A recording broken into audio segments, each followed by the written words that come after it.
Ladies and gentlemen, hello and welcome to Call of Duty Challengers Elite. My name is Bryce and we are bringing you the best in Europe, followed by the best in North America. Of course, today we will be looking at who is going to qualify for the final stage. One of the biggest things about it, though, was the fact that there are a ton of permutations to help break it all down and to bring you all the action. Joining me here, Chris Tunn.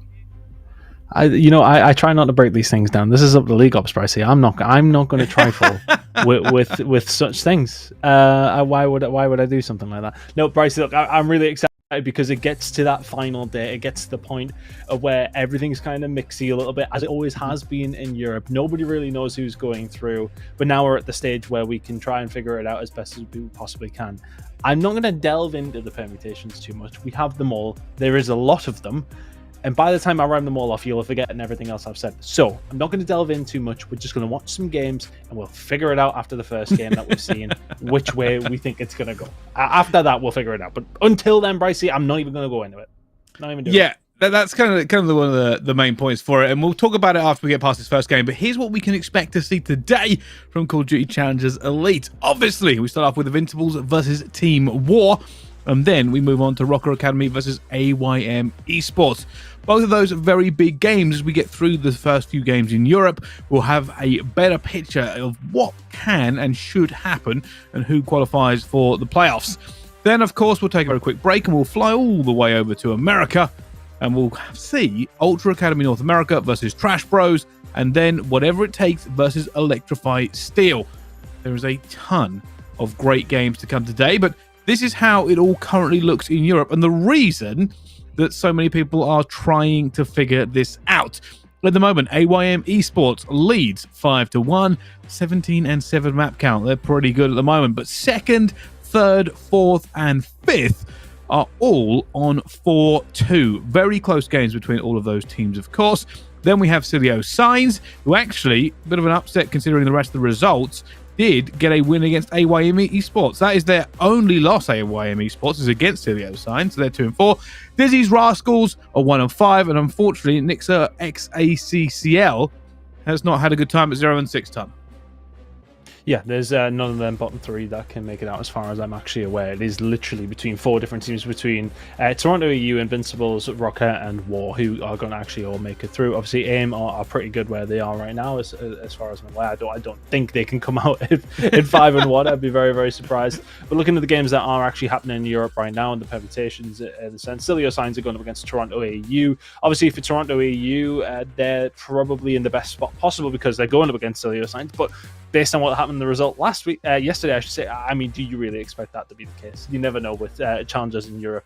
And of course, Invincibles taking on Team War is also an interesting one. But as far as it goes in between the matchups, as I said, I'm not going to try and delve into it too much.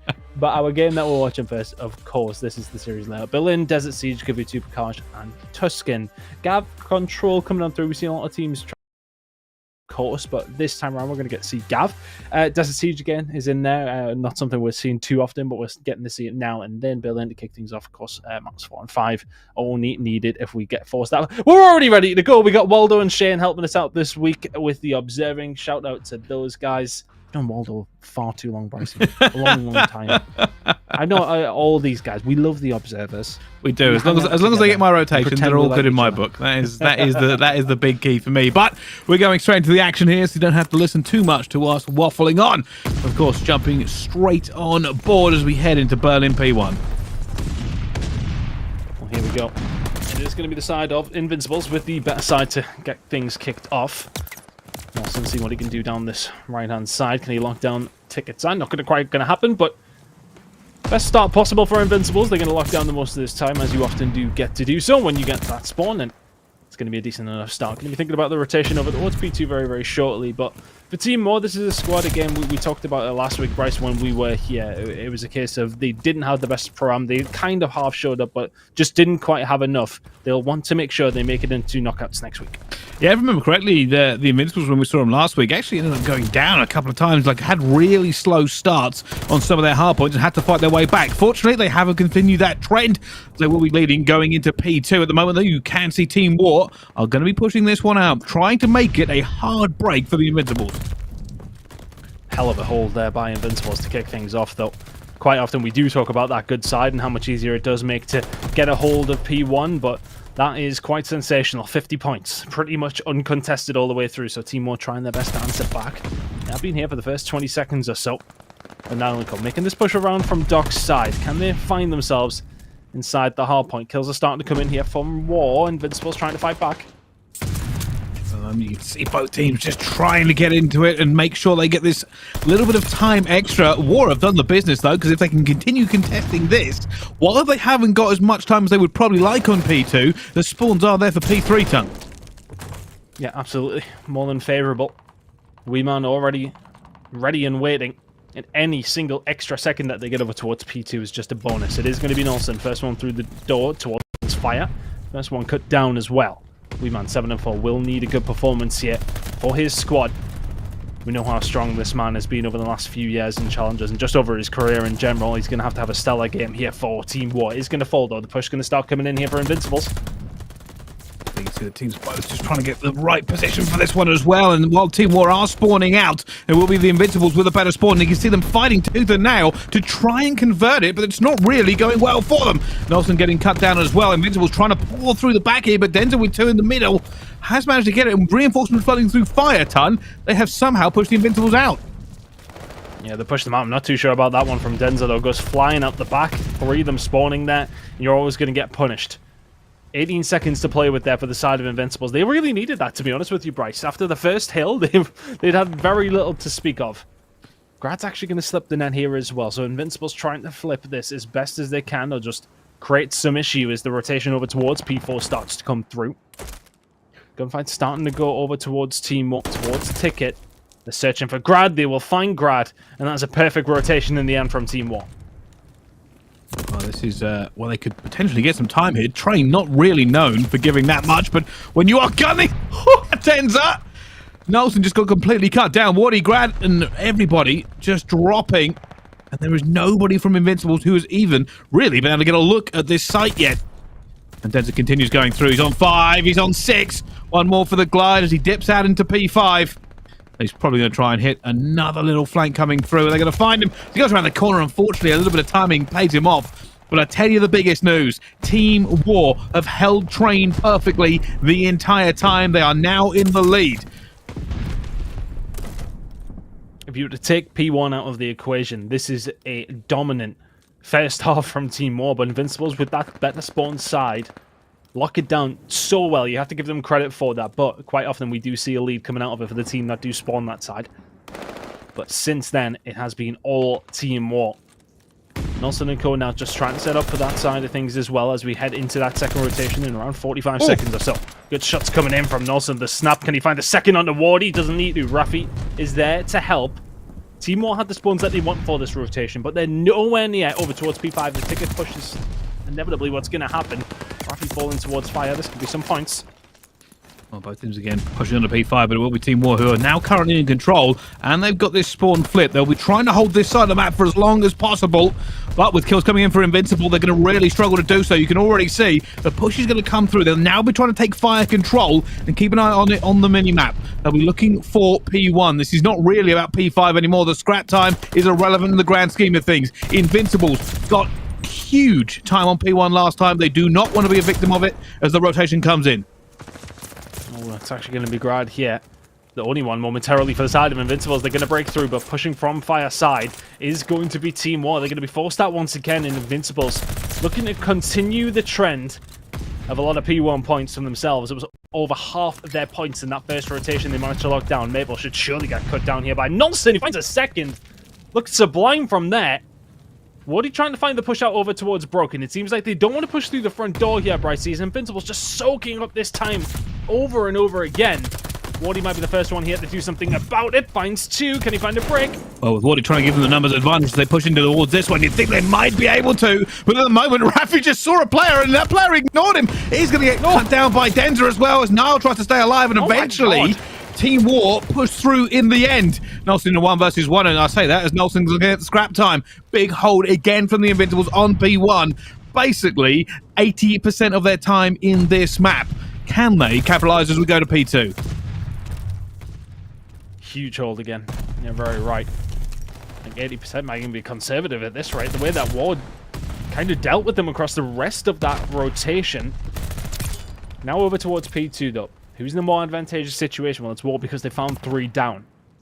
Keep an eye on the spawns as we start to delve further into this hill of how things are going to roll heading over towards P3. It looks like Invincibles are trying to make that play at the moment. You can see Nolson's making a move over towards Fire side. His team are getting cut down over towards P2 as well, so it might just be a case of running away with your tail between your legs to get a hold of P3 as best as you can. Well, every time I think the Invincibles are about to break in and actually take the time away, they end up losing a couple of gunfights. Team War looking for this scrap time, and Wardy's unfortunately picked incorrectly where that player has disappeared to. With the last few seconds now ticking towards them, it is all about this rotation. Last time around, Team War held this, and the Invincibles managed to break it to make it about even. This time, the shoot is on the other foot. Can Team War figure out a way through this setup? That's an MP40, by the way. That's just good Nolson in that situation. Denza having a game here at 21 and 15. Needs to wait for the rest of his team to try and find a push. That's 2 kills Doc's side. Still not a lot of purchase. That will, of course, alert the rest of the team to exactly where they are. But Denza's found a route inside. Rafi, though, has found 2. Didn't manage to find his glide bomb last time around. But because of the push that Rafi had to make there, it's actually allowed the back spawns to start to come in here for the side of Team War. The pressure is there. The hold was not. And the break comes through here for Team War now.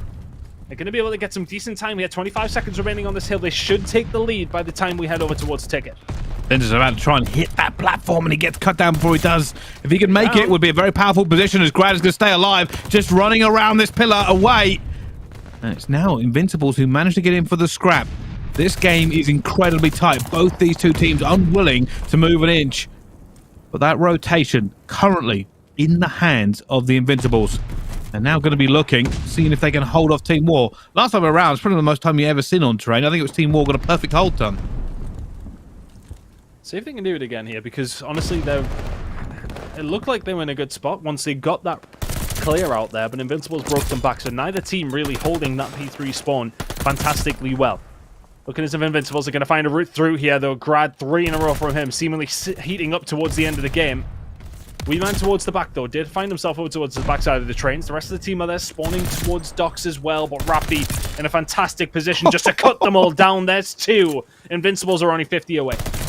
We can see now he's trying to just continue to hold off those reinforcements. Not going to be able to do it as Grad comes up against Denza. Eventually, though, the trade comes through. Weeman gets it as well as Grad will drop off of a streak. Potential for a glide bomb there. It could have changed a few things round. But scrap time going to Team War as we head over to P5. Team War will have first position on that hill, but they don't have the control they would probably want. The thing is as well here, they're spawning towards dockside. You cannot afford to fall. It would give Invincibles a potential chance to set up here, but Wardy finding a couple of kills on this rotation now. It's going to help things as well. Denza, fantastic job there. Kill onto Nolson. The rest of the side now locking this one down. Invincibles have got to do something here because Wardy's getting free time and nearly every single kill on the kill feed. My goodness, Wardy is absolutely beaming and staying alive as well. 5 in a row from him. Team War trying to get back into the lead. Yeah, someone should tell Wardy most of the time you don't make an awful lot. Too many angles to shoot from, but he doesn't care. Continues to make it. This is now a 5-point game. 20 seconds left on the P5. The rotation, though, is in the hands of the Invincibles at the moment as Rafi tries to push Team War back as far as possible. Grad now backing him up, soaking up time at the same time, gets a 2-piece. And Team War, they are quite some distance away. The problem is that the Invincibles not only have this rotation, they have map control, and they are within striking distance of winning this game right here and right now. Team War just kind of all drop at the wrong time there. You'd rather lose the hill and give yourself time to get this rotation, but that rotation starting to push too far. Denza, the spawns have actually flipped as well, and they must have pushed too far. Team War over towards the backside. They're spawning towards fire. Weeman will find one on the way in. Grad is there to try and shut this one down. Finds a second. It's 6 in a row from Grad. He's already won a 1-6 spree, and he may well be finding one to close out game number 1 here for Invincibles. Just staying alive in this hill now. It's only going to be 15 seconds, but Invincibles are winning all the gunfight, and Mabel takes him down, but is it going to be enough? No, Niall goes for the trades, and with 10 seconds left, you can see Team War basically have to just sprint at this. They don't have the opportunity to stack. They don't have the opportunity to take the gunfights they want, and there are too many players from the Invincibles already locked into P1 as they take map number 1. And I've got to say, P1 for the Invincibles was huge. honestly, got to be like 120, 130 points. We're talking about Money Hills. We know that hill is strong on this map in particular, but Invincibles make it look sublime for themselves.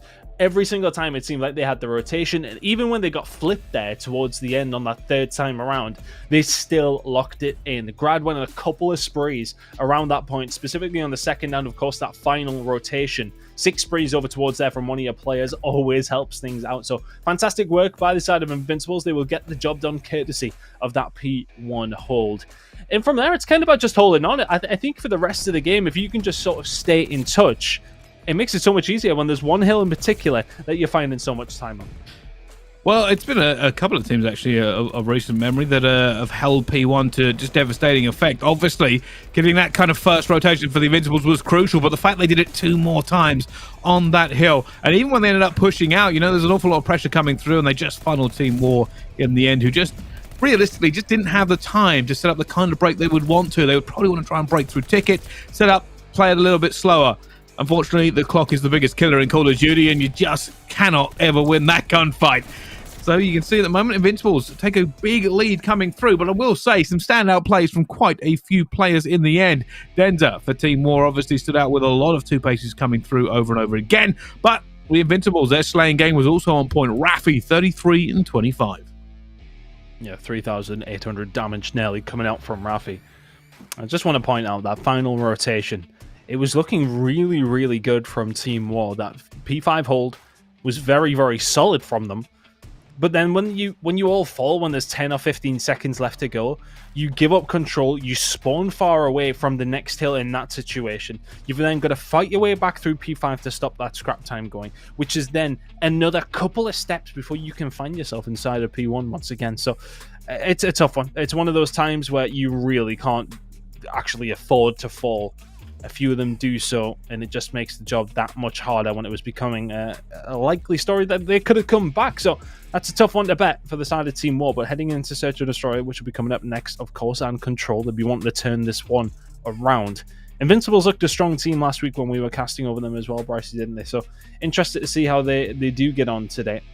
Looking towards their games that they would have played yesterday, a 3-2 win over Toronto EU, included in that as well.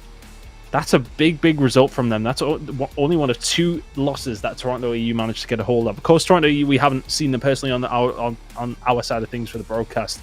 Seeing how they sort of settle in with Gizmo and how much time it takes for that change to come into effect as effectively as it possibly could be with a player of Gizmo's caliber is interesting. But again, that's a big win for Invincibles for themselves to put themselves in the hat here for position to try and get to that Final 4 today. And they've done a good job at starting that off.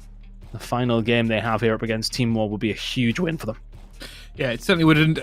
People are probably asking why we didn't go through the permutation. So before this game, we have them all written down, but genuinely, it is a block of text that would probably take me 5 minutes solid just to read out with everything that could potentially happen.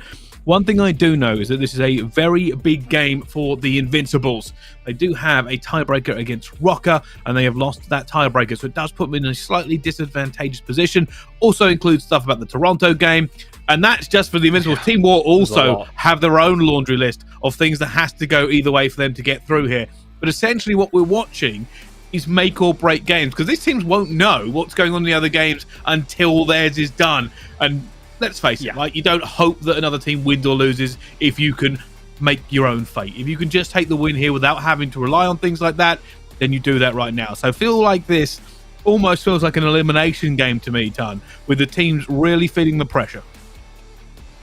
Yeah, massively. I think, you just got to go into your game and hope that you win it and then go from there. There's no point in worrying further than that. Get into the squad. Make sure you are going to win your series. And then the job is, done on your part, so to speak. There's no point in worrying too much about other games until, it makes no difference if you lose your game, right? You have to get it done. There is, I think for the way that these permutations work out, for Invincibles, I think it's slightly more important they win due to basically like the Rocker tiebreakers coming in and everything coming through, but like I said, it's a laundry list, and explaining it all would just be me monotoning as we go through it. But we'll try and update you as we do go further into these games. Right now, though, We are on the search and destroy. It's a bit of Desert Siege, a bit of a sniping, and it's Nelson. Impressed me so far in his return to Call of Duty. Seen somebody else dusting off the controller on my timeline today. I wonder if they'll be making a run back, but nonetheless, we'll talk about that maybe a little bit later as Denza will fall. Grad's having a hell of a series so far. Finds the first blood here on Desert Siege. Oh, Maple looking for a pick back as well. Covering over Wardy. Wardy is pushing up, but now's going to be close, and Weeman's the only player who gets a kill there out of Team War. And now he's going to try and push forward, and unfortunately, Grad takes him straight down. The Invincibles lock in that A site without having the plant. And they go 1-0 up in this S&D. It's the kind of start you want. Just won map number 1. Heading into map number 2. A nice, clean round just to keep that confidence flowing. You know what it's like. You've had a good game in your previous one. You drop into the next map and you get smoked immediately. It's like all momentum can fall away. Grad hasn't slowed down. I think that's 9 kills in a row for Grad. I wonder, maybe one day we'll see a continuous streak go through game modes, but... Oh, well, you never know. At the moment, though, it is going to be an advantage to the Invincibles. But with bomb down, it does allow Team War to kind of sit back and dictate the pace of these engagements. Can they hold all the angles? At the moment, now puts a few bullets on the Wardy. Denza looks for the challenge. He might find him. Is the shot going to go down? And it does. Denza finds him fast, and he finds the second. Nelson goes for the trade. It now comes down to a 2 versus 2. Now a 1 versus 2. Grad is going to find Wardy, and he goes for the challenge. He's going to come around to this one, but there's 2 players looking at him. And unfortunately, just not going to be able to do it. Team War lock it down. They lost the first blood, but that bomb being down allowed big plays. Nicely done, Grad. Nearly having the ability to do some of that. I think if he finds Wardy before he gets behind the train, it becomes doable, doesn't it? But Maple made a lovely little read. The later flank through the enemy spawn as you have the bomb down. Tried and true classic. Was probably going to work out for him, but the rest of his team get the job done anyway for him. Denza finding 2 around the outside was massive, but snipers are out here from Nelson. Maple, watch your head. That was an absolute pixel pick. Obviously, it looks a little bit different on the players' screens. They are looking for the tiniest pixel there. And as both teams kind of posture for position, obviously that sniping battle going on towards A is big, but not as big as the first blood. Grad gets 1. Unfortunately, his teammate goes down, bringing him back to a 3 versus 3. Bomb will be down by B. The Invincibles will have to re-get that at some point. Rafi making his way over to Denza. See him? Yes, he did. Out the corner of his eye. But Rafi will find the gunfight after taking down Weeman round the outside as well. Massive plays from Rafi. Grad will seal this one up. Invincibles in the blink of an eye will find the round. And as soon as that bomb goes down there, I just don't know if Denza knows that it's there. Precarious position, but Rafi, I would have loved to have seen how he's done that down the outside. Weeman gets dealt with, and Denza immediately follows. Big plays coming for the rounds for both 2 teams so far. 2-1 to Invincibles here, looking to continue their form in this series. Well, let's see. Let's see how Team War react to this. At the moment, it does look like they're going for a push towards A. Nades and tacticals going over, but I haven't seen any hit markers, so not really choosing to push onto that one. And now a bit of more of a relaxed push coming in.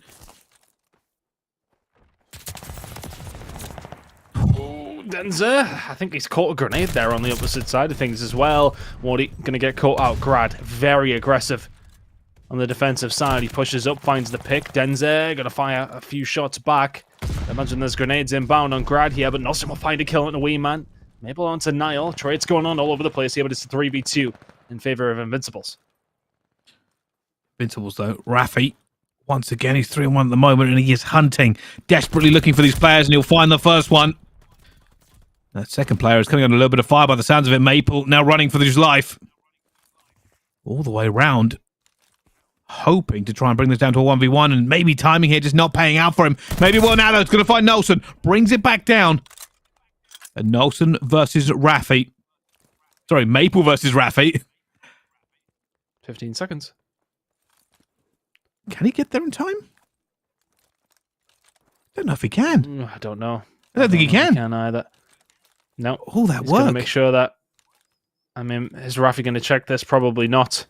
And that will be the round to Invincibles. That's so tough. That's such an anticlimactic round. I thought he might have had that one in the bag, but I mean, it's a cliche, but I said it last time around. The clock will kill you in Call of Duty more often than anything else, and he played it so well, found it, brought it back to a 1 versus 1, and eventually he just didn't have the opportunity. If he had bombed there, that probably would have gone down to B very, very quickly. Unfortunately, it was all the way far side A. Over in the other game, Toronto Ultra EU taking a lead, 1-0 up against Signs. Invincibles looking to go 2-0 up here if they can keep this up. The hit over towards the A side. It's going to result in a trade that comes on out. Wardy though pushes forward, does find another. It's a 3v2 for War. Bit of a squeeze coming through, and there's just nowhere for Invincibles to go. Great opportunity for Team War, and they nailed it down. Those trades went their way. They pushed up, they took map control, and they took the round. Nicely done. You could see immediately as soon as they find a kill or so down that right-hand side, they push forward. They just try to cut off, just try to squeeze on the map. You eliminate that players are in and around the trains, so then the rest of your team can then start to find some angles further towards the back because you knew the push was coming in over towards A. That's where Denza found his kills as well. Well played from Team 1. Not out of this yet. 3-2. That was an important round. Look at this on the B side. Well, with that first blood going down, they are going to try and convert this as well. But Niall, maybe just a little bit of bad timing there. Almost goes down, but stays alive. And that is much more important for his team. You see now they've got to go for a retake. They're looking for it. Rafi, though, opening up proceedings. And it's a 3 versus 3. Invincibles trying to get into this site somewhere near. Look at Maple again. He's on that late flank. They've lost control of the site, though. So this is going to be on Maple. If you're Wardy, you just stay alive. See what Maple can do. Wardy, though, has found a gunfight. Maple will find another. They know where Niall is here as well. He's stuck in between a rock and a hard place. 15 seconds to go. This would take something quite special from Niall. Yeah, and unfortunately, he's picked wrong there. He went to go find wherever they might have been, and they unfortunately went the other way. Just not going to get it, and I don't know if he's even going to bother chatting now. Just trying to look for maybe a player to pick, but plays his life. As Wardy and Maple are both on 3 streaks, Ton. Yeah, and that's maybe why Niall starts to play his life that a little bit more. 3-3 now. Huge play from Maple. He's done it a couple of times now. That late flank comes through, and how often are you going to have somebody watching that when there's only 3 of you left? It's one of those cases of everybody guns down, looking towards the A side, looking to clear out trains. Maybe sometimes you have somebody over towards the back roof, the typical snipe spot that you would see. Not this time around. Nelson go for the snipe straight off the rip. A bullet will whistle by the head of Maple. Still a 4v4. Bombs going down to B. There's a very fast plant from the Invincibles. Not something we've really seen too much of in this S&D so far. Now just sitting and waiting. Sitting and waiting, and eventually Denza gets him. Wardy's here as well. Look at that. They're just stacking onto this bomb site. A human flesh wall against it, and it's working out for him. That bomb is being defused. Nobody from the Invincibles is anywhere close. And that's done and dusted, Ton. That is a unique strategy. I have never seen a team just stack the site to retake like that. And the thing is that for Niall, he's the one playing behind that bomb site. He's the one that really needs to stay alive. In a dangerous spot. The grenade comes in, and that just gives Denza the easiest gunfight ever. He had 30 HP. I mean, that's probably half a bullet of an MP40 to kill you. So there you go. That does the job. And as soon as they get rid of Niall, everybody else from Invincibles needs to then retake the outlet B side. They give up too much pressure. Team War 3-1 down, 4-3 up now. Can they continue this streak? 3 in a row. A couple more. They can tie this series up. Looking like an A hit going to come out from the side of Team War here. Wardy on a 4 spree. Keep an eye on that. Well, this is an interesting setup, I'll say, from Team War. They have basically turtled. They are holding a very compressed puck of sightlines. Hoping maybe for the Invincibles to overreach or to hit a flank and potentially get that first pick and maybe open up the map a little bit. Right now, they don't have an awful lot, especially towards B. They are doing the old burn time and hope for a pick strategy. Sometimes it works, sometimes it doesn't. And this is why you got the sniper. Somebody as capable as Maple. Can he be the one to find the pick? Scrad ready and waiting, though. Denza will fall. That's with the bomb down. Thing is for Denza there, though, he's pushed very far up. Nobody there from the rest of the team, and this feels like a round for the Invincibles. They're going to stop the bleeding. Unless Maple and Weeman can find the 2 versus 4. Make that a 1 versus 4 for Maple. And the car, there's one. 50 is going to be the enemy here. Can Maple do anything magical? And unfortunately not. And that was the issue again. I mean, sometimes that does work. Sometimes you can hopefully find a player that gives you the opportunity to go for trades across the map. But if you lose first blood and don't have any map control either, then that's what happens.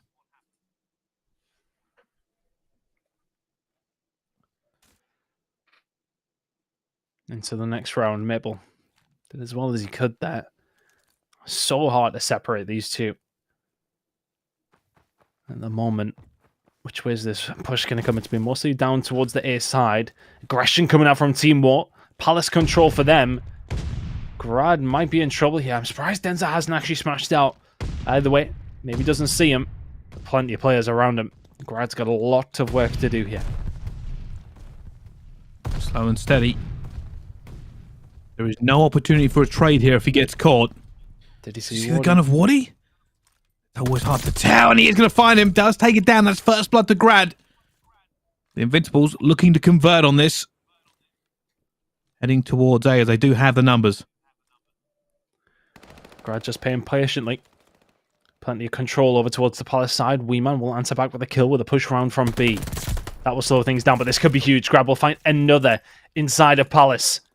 Is that push going to come in? Is that stun just so well placed? Oh, Weeman! Stop shooting, and Grad nearly turns and burns. The bomb's starting to go down 3v2. Now taking his time, though. Once his teammate's in position, that bomb is already down. Maple hit locker. What's going on?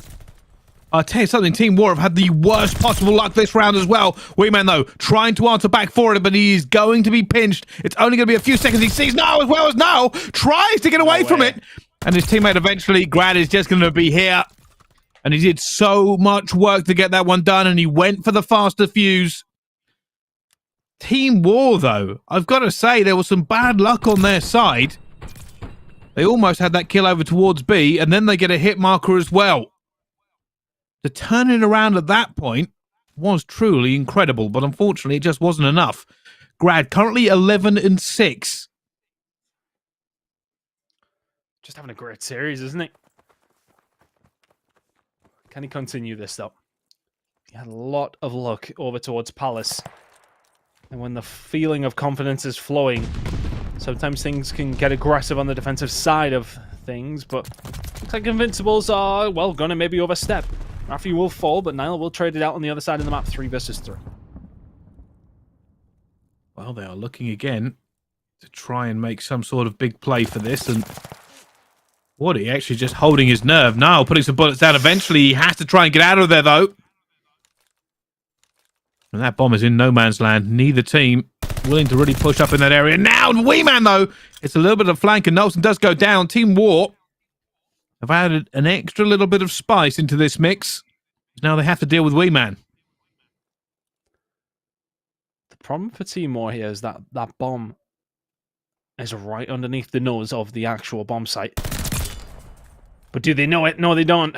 Maple will find the kill on the Nile, watching towards the back, and now Grad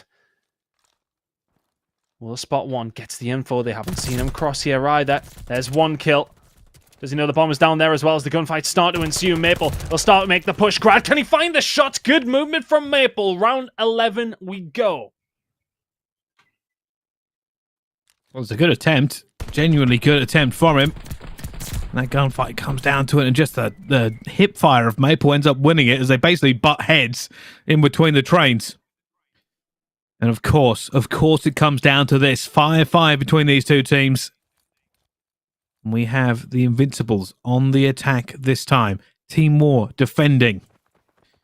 It's only right we really watch Grad in this position. He's done so well so far for his team.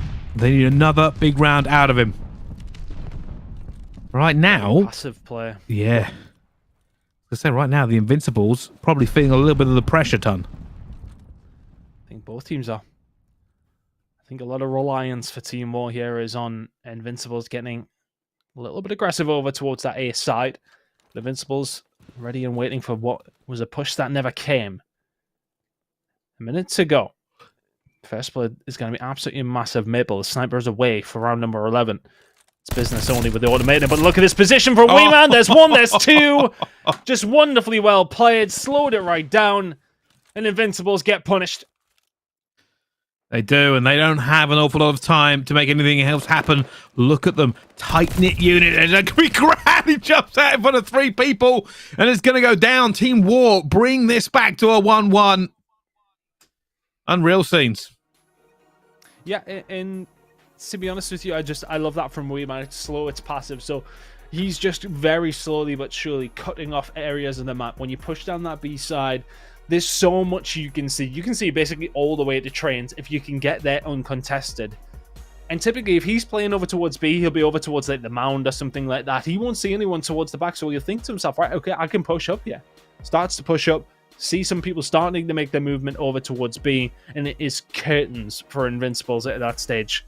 Wee Man's never going to miss those shots. A 10 and 9 out of him, but 2 super, super crucial kills in that final round is what seals the deal for Team 1. Ties the series up, Bressie. It really does, and it was very much back and forth between these two teams. I did feel like the Invincibles may have had the opportunity to push further into the lead, but just wasn't going to go their way, and even Grad going 12 and 8 before that last round was huge for them. But hey, sometimes you just have to play the game, and this time Team War with a slightly better team on Desert Seas. I got to say, I say slightly better because it was so ridiculously close, Tom. Yeah, a lot of close rounds as well, wasn't there? You know, there's a couple of 1v1s it comes down to. A couple of dominating rounds as well, mind you. Interesting game, though. Sniping side of things, pretty close on either side. Maple doing the business over towards that last round. I think he found 2. Just a really good job out of the side of Team War. Very close game number 2. And it's very nicely set up now, Brycey. Map number 3 coming up very shortly. Honestly, it's very difficult to decide who's going to win this one. It really is, but we'll have to find out how this series continues. Map number 3 coming up after the break. Don't go anywhere. We'll be back right after this.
Ladies and gentlemen, hello and welcome back to Call of Duty Challengers Elite. My name is Bryce. Joining me here, of course, Chris Tunn.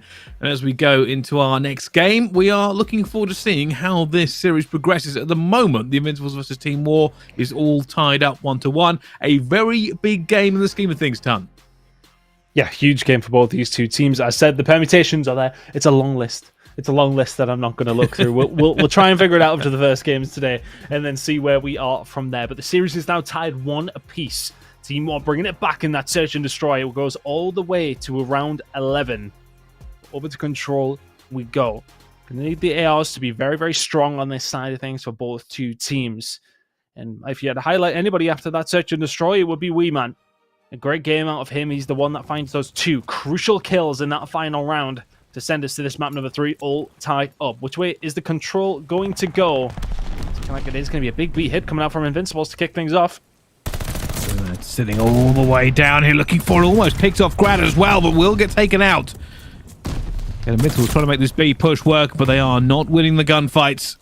Denza stands between them and a fast B. Again, it just won't die. Well played Eventually, from Denza. Yep. Wee Man watching the cross. Grad will fall. And now it kind of comes to that stage where Invincibles, they've kind of committed over towards B, and it's like, well, we're already here. Let's keep it going. It seems as if Team War are in a good position to defend this, although that is momentary because of the side of Rafi finding 2. Wardy, though, late flank coming on through. There's another one. For the side of Team War, it's only Nolson left. Over towards B. They haven't cleared him out, though. So he may well just stay alive, and it's either P1 control or maybe just distract with a push over towards B. Yeah, I was going to say, Invincibles are actually playing a very dangerous game right now. They kind of need to stop the clock. We might even see Nolson just jump on.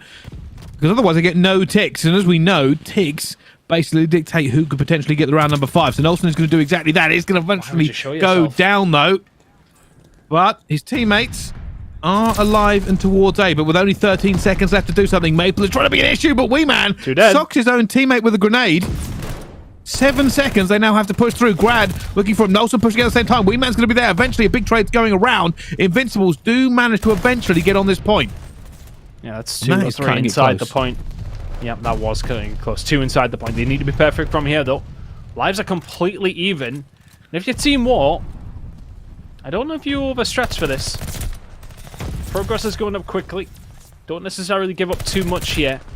The problem right now for them, though, is look at that P1 control. Grad is there. He's already moving forward, and Rafi ain't missing. That's 5 in a row from him.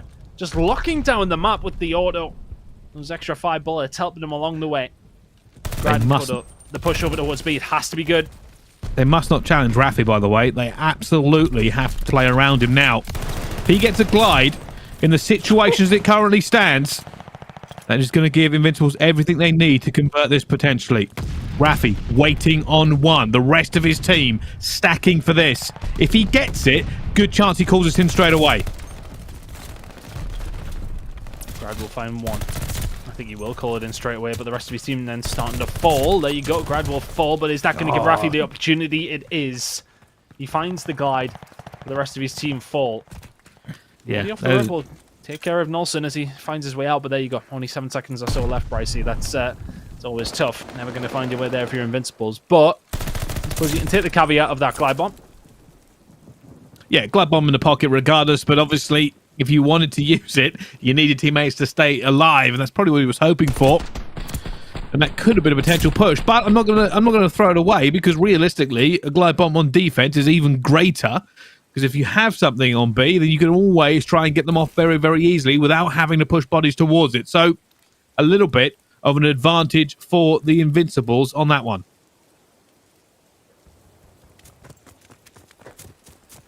Rafi 10 and 5 after that. It's not so bad though. Got their ticks in, didn't they? I'm curious, how many did they get over towards B in the end? I don't know if they even got the 1, did they? I don't think they got 1. It's just 3 ticks. Yeah, just the 3. So Team War. Oh, look at the gunny here from Wee Man. That's 3 kills, finding the way over towards B side. Grad is going to be there. Can he be traded? No, he cannot. And Now, see, that's exactly what he wanted. That is exactly what he wanted. 2 reasons why that glide bomb is so important. 1, it takes away from having to push over and commit players to it, and because you don't know who's there. And that's the second part of it. They now know who was pushing towards it, where they were going. Basically, allowing them to just relax a little bit on B and now contest over towards A, which is exactly what they're doing. And they're trying to do. They've lost all the gunfights, though, which never helps. Thanks. I don't know. Part of me would have liked to see. I think it's maybe from my point of view of seeing the podcast and see what was actually there. In the end, I would say, you know, it's one of those that's information is gained. but as far as ideal circumstances to use it, I wouldn't have said it was necessarily the best one. But here we are, hindsight is 2020. We didn't know exactly where everybody is, and well, we know exactly where the rest of Team War are, though. Making this push over towards A, 3 dead, maybe even 4 in a moment as Grad. He's found himself up top, but a little bit weak. Damage is already done, though. A very well on its way to being captured now. Well, they're going to give this up. The Invincibles know it's no good throwing good money after bad. Then they're trying to make a play out towards P1, and that is not going to go for them. The opportunities for Team War lie in the fact that A, they've got a good amount of time, and B, they've got the lives. We've got that old horizontal split on the map, ton.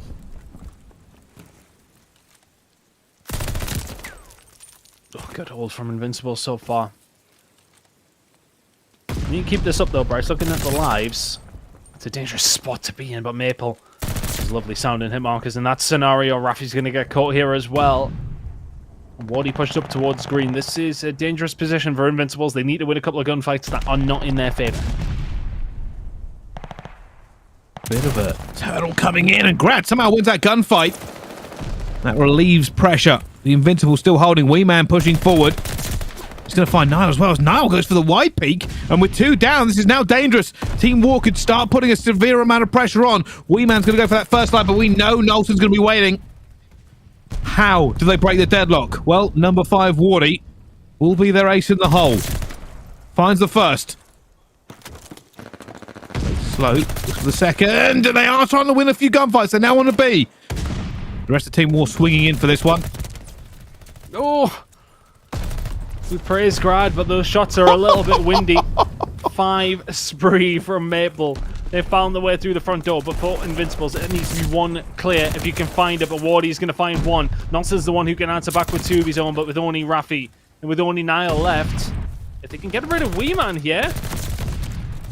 Unfortunately, they are going to do so, but are going to go down. And I think the Invincibles played that pretty correctly. Like I said, it was the big push coming around the side. I think it was Wardy who made it.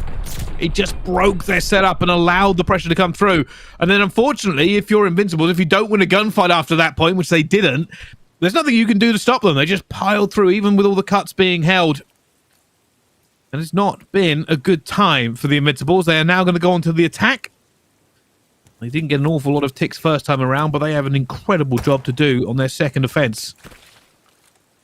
And that is a more stereotypical A push, ton. Yeah, looking that way, but not one to be pointing out kill to deaths too often, but 5 and 15 in 2 rounds of control from Nile. We need to see a little bit more than that. Make it 5 and 16. Well, this is where they could potentially turn it around.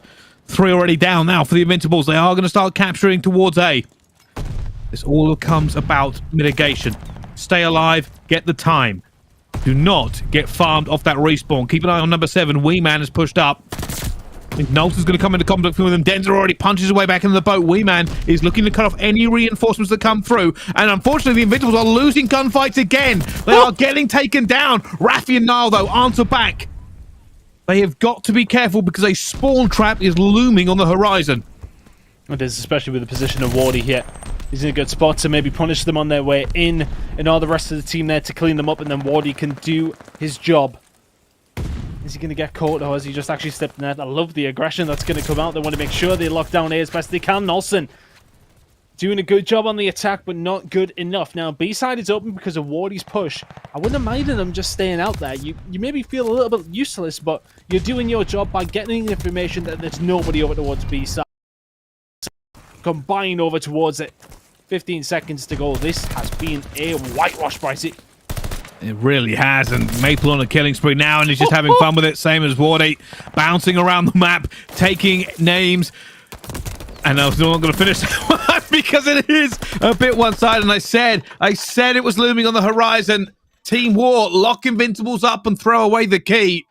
A dominant win on the control, 3-0, ton. And as I've seen all, if I'm honest with you, the attack was solid. The defenses, it never looked likely for Invincibles at any single stage. Team War, the more well drilled in that scenario. And I think it comes down to the defensive side on B, doesn't it? They seem to lock it down a lot better. And when those pushes come through, it almost felt like all of Invincibles are just coming out of their spawn and setting up towards the rocks, because they never had green control. And when you don't have green control, you can't push through the map, you can't get P1 control, which makes your life so much easier. I know I use the word control in the game of control, but it is all about map control, isn't it? Right? So you can't just be like, okay, we'll shoot them off the point and then we'll sit here and we'll defend it. You need to have certain areas of the map locked down. And P1 on this one in particular, the AA gun, is absolutely crucial. And on the most of the rounds, actually, I didn't see too much from Invincibles on that side of things. Team War absolutely dominating the map there, 3-0. It's a game Niall's going to want to forget about. It's a game Invincibles are going to want to forget about. They're heading into a hard point coming up here on map number 4. And can they send us to a map number 5, Bryce? I think their backs are up against the wall a little bit here. They certainly are, but last time around, I mean, this went to I think last time we saw them as well, Invincibles ended up going in the distance. And I think Niall was their key player. That's the thing. Last week, I'll give full credit to Niall. I thought he was their best player on the Invincibles. Unfortunately, in this control, he's not really had a good game across 3 rounds, but it is just a map. The series is more important. Do Invincibles have a way back in the hardpoint, which is one they've already won, Ton? Was a little bit close to 50-2 on Berlin, but with a massive P1 hold, the Invincibles did walk away with it. The S&D, about as close as it could possibly be. 6-5. The only real kind of one-sided game has been that control, and Team War had it. But you head into a Bocage, and you think about the way that it was won for the side of Invincibles in map number 1. It was about that P1 hold. It was about finding breaks when War looked like they were going to find a way back. Bocage is somewhat different to that one. It's about the congestion. It's about the ability to slay against each other. Of course, control and rotations and spawns are important, absolutely, specifically on certain hills like P2, 3, and 5. But is it as influential as what advantage that Invincibles got in map number 1? Can they use that as much on Bocage? I'd argue maybe not quite as much. So let's see how things are going to break down, because if Team War come out firing like that, Bocage is going to be a difficult place for Invincibles to go. Yeah, it certainly is, but who knows? Like, once you get into a map like Bocage and Berlin, it's so different. Like, you cannot even fathom the difference in actually playing here. Not only are engagement differences different, but the way you manipulate the map and push out some of these hills is, quite frankly, Bocage and Berlin Hardpoint shouldn't even really be classed as the same game mode, Ton. It is such a big difference in the way these teams go to work. But I think, if anything, the Invincibles will need to just mentally reset after that. They just weren't really able to win any of the gunfights. Coming into this, we know the MP40 is godlike, and if they can mix it up with the best of the teams, it wouldn't be the first time that we've seen Invincibles win 2 hardpoints and get this to a game number 5. Let's see if they can force it. Honestly, if you look at how Grad played in the first 2 maps specifically, if he can do that again here on Bocage, then we do have the potential for a map number 5. But honestly, it just felt like Invincibles were kind of all at sea there, weren't they? They just didn't seem involved in the map at all. It just a very lackluster performance, I would say, is not what you need when you're about to find you are finding yourself 2-1 down. You're heading into map number 4. You need to bring something else to the table here. So yeah, we need to see that Grad that we've seen in map number 1, because we haven't seen that Invincible squad since then. No, we haven't. And I'm gonna go on a little bit of a tangent now, Ton, and ask if you're okay. Oh, go on then. Are you okay? Sorry? Because last time we spoke, you looked a little bit sunburnt, and today it looks like you've been out in the sun again. You know what?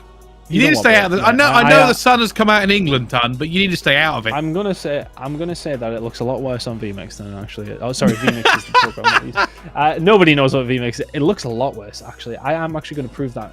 I don't know if they got production are putting some sort of sunburn filter on me right now, because I mean, I would like to say that you look the complete opposite. In that sense. Well, I always look perfectly fine. I would like to just point out. You know what? This wonderful program that allows you to screenshot. Look, and I'm just gonna, and I promise you that I look absolutely fine. And I have been out of the house. I was just checking that we didn't need to get you some aloe vera or something. Now, don't get me wrong. Honestly, my complexion is nothing to write home about. It's not that bad on my end. No, you're right. Actually, that's not. It isn't that bad. Maybe production is playing a little bit of a trick on you to kind of balance me out or something. He's doing me in here. I don't know why I look so red. It's incredible. You don't want to talk about it? Brilliant. No, okay, Clayton, that's fine.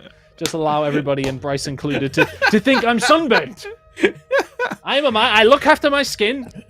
Do not adjust your sets at home, people. Ton is okay. He is not, in fact, cosplaying Rudolph the Red-Nosed Reindeer. But let's get into our next hard point and stop talking about skincare for old males who tried to cast Call of Duty. Let's get into hard point Bocage. Team War currently lead 2-1. In this one, serious time now. This is a very big game actually coming up. Let's find out how they go to war here. Realistically, the Invincibles need to send it to a game 5. So much on the line as they go for playoffs. See which way this one's going to go. I said we need to see a little bit more from Grad, like we did in map number 1. If they want to match the intensity that has been Team War, who seem to have just heated up into the series, maybe coming in a little bit cold. They were 50-0 down before the game even barely started on Berlin.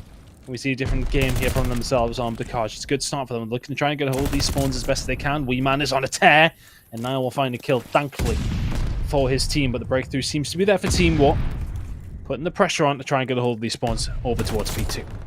Yeah, you can see both teams again. It's pretty much the usual story on Bocage. You're not playing for P1, you're playing for P2 and to keep the other team off of P1. But at the moment, the spawns are going left, right, and center. You see both teams desperately trying to flip this now, but it will be the Invincibles who end up holding on to it. With only 7 total points scored on P1, that is exactly what I'm talking about. It's a far cry from Berlin, isn't it? Very, very different, but there you go. River Spawn going to come in. Invincibles ready for this. Is now Team War going to start finding this push across. Wardy will find one and just grenade over towards the center. Shots through. Denzer. He will find 2. So the break comes through courtesy of a nice little spawn over towards the riverside. But I think if you're Invincibles, you kind of have to be ready for that. And now Team War are on the rotation over towards P3. I think Invincibles misjudged that. So what they actually went for there was essentially you can push out. If you were locked in on P2 spawns and you have the right kind of sight lines, you can push out all the way past like Dashy Tank and kind of farm them off of the spawn. Unfortunately, what actually happened was that Team War was spawning River. And that allowed them to push all the way around the back, and they basically flipped their own spawn for them. It's kind of a weird trick here on Bocage, where sometimes that can happen. I think Invincibles thought they had that locked in, Ton. It felt that way. They were in the position to hold down a decent amount of time, weren't they? And just cannot get the job done. However, we know Bocage offers opportunities sometimes now and then to pick up some points, but I mean, not very often, isn't it? It's very much one of those that's traded back and forth. Even if a mistake is made, it's very rare that you're punished that badly. Denzer, Wardy, Wee Man, all combining well, though. And now this break over towards the back is going to come through. Invincible's going to have to punch through the back door. Well, Denzer just pre-aiming that window, daring someone to challenge, daring someone to come through. Maple now going to look towards the back here. He's going to see Grad as well. And at the moment, Team War are having their way with this hard point. They are very, very happy.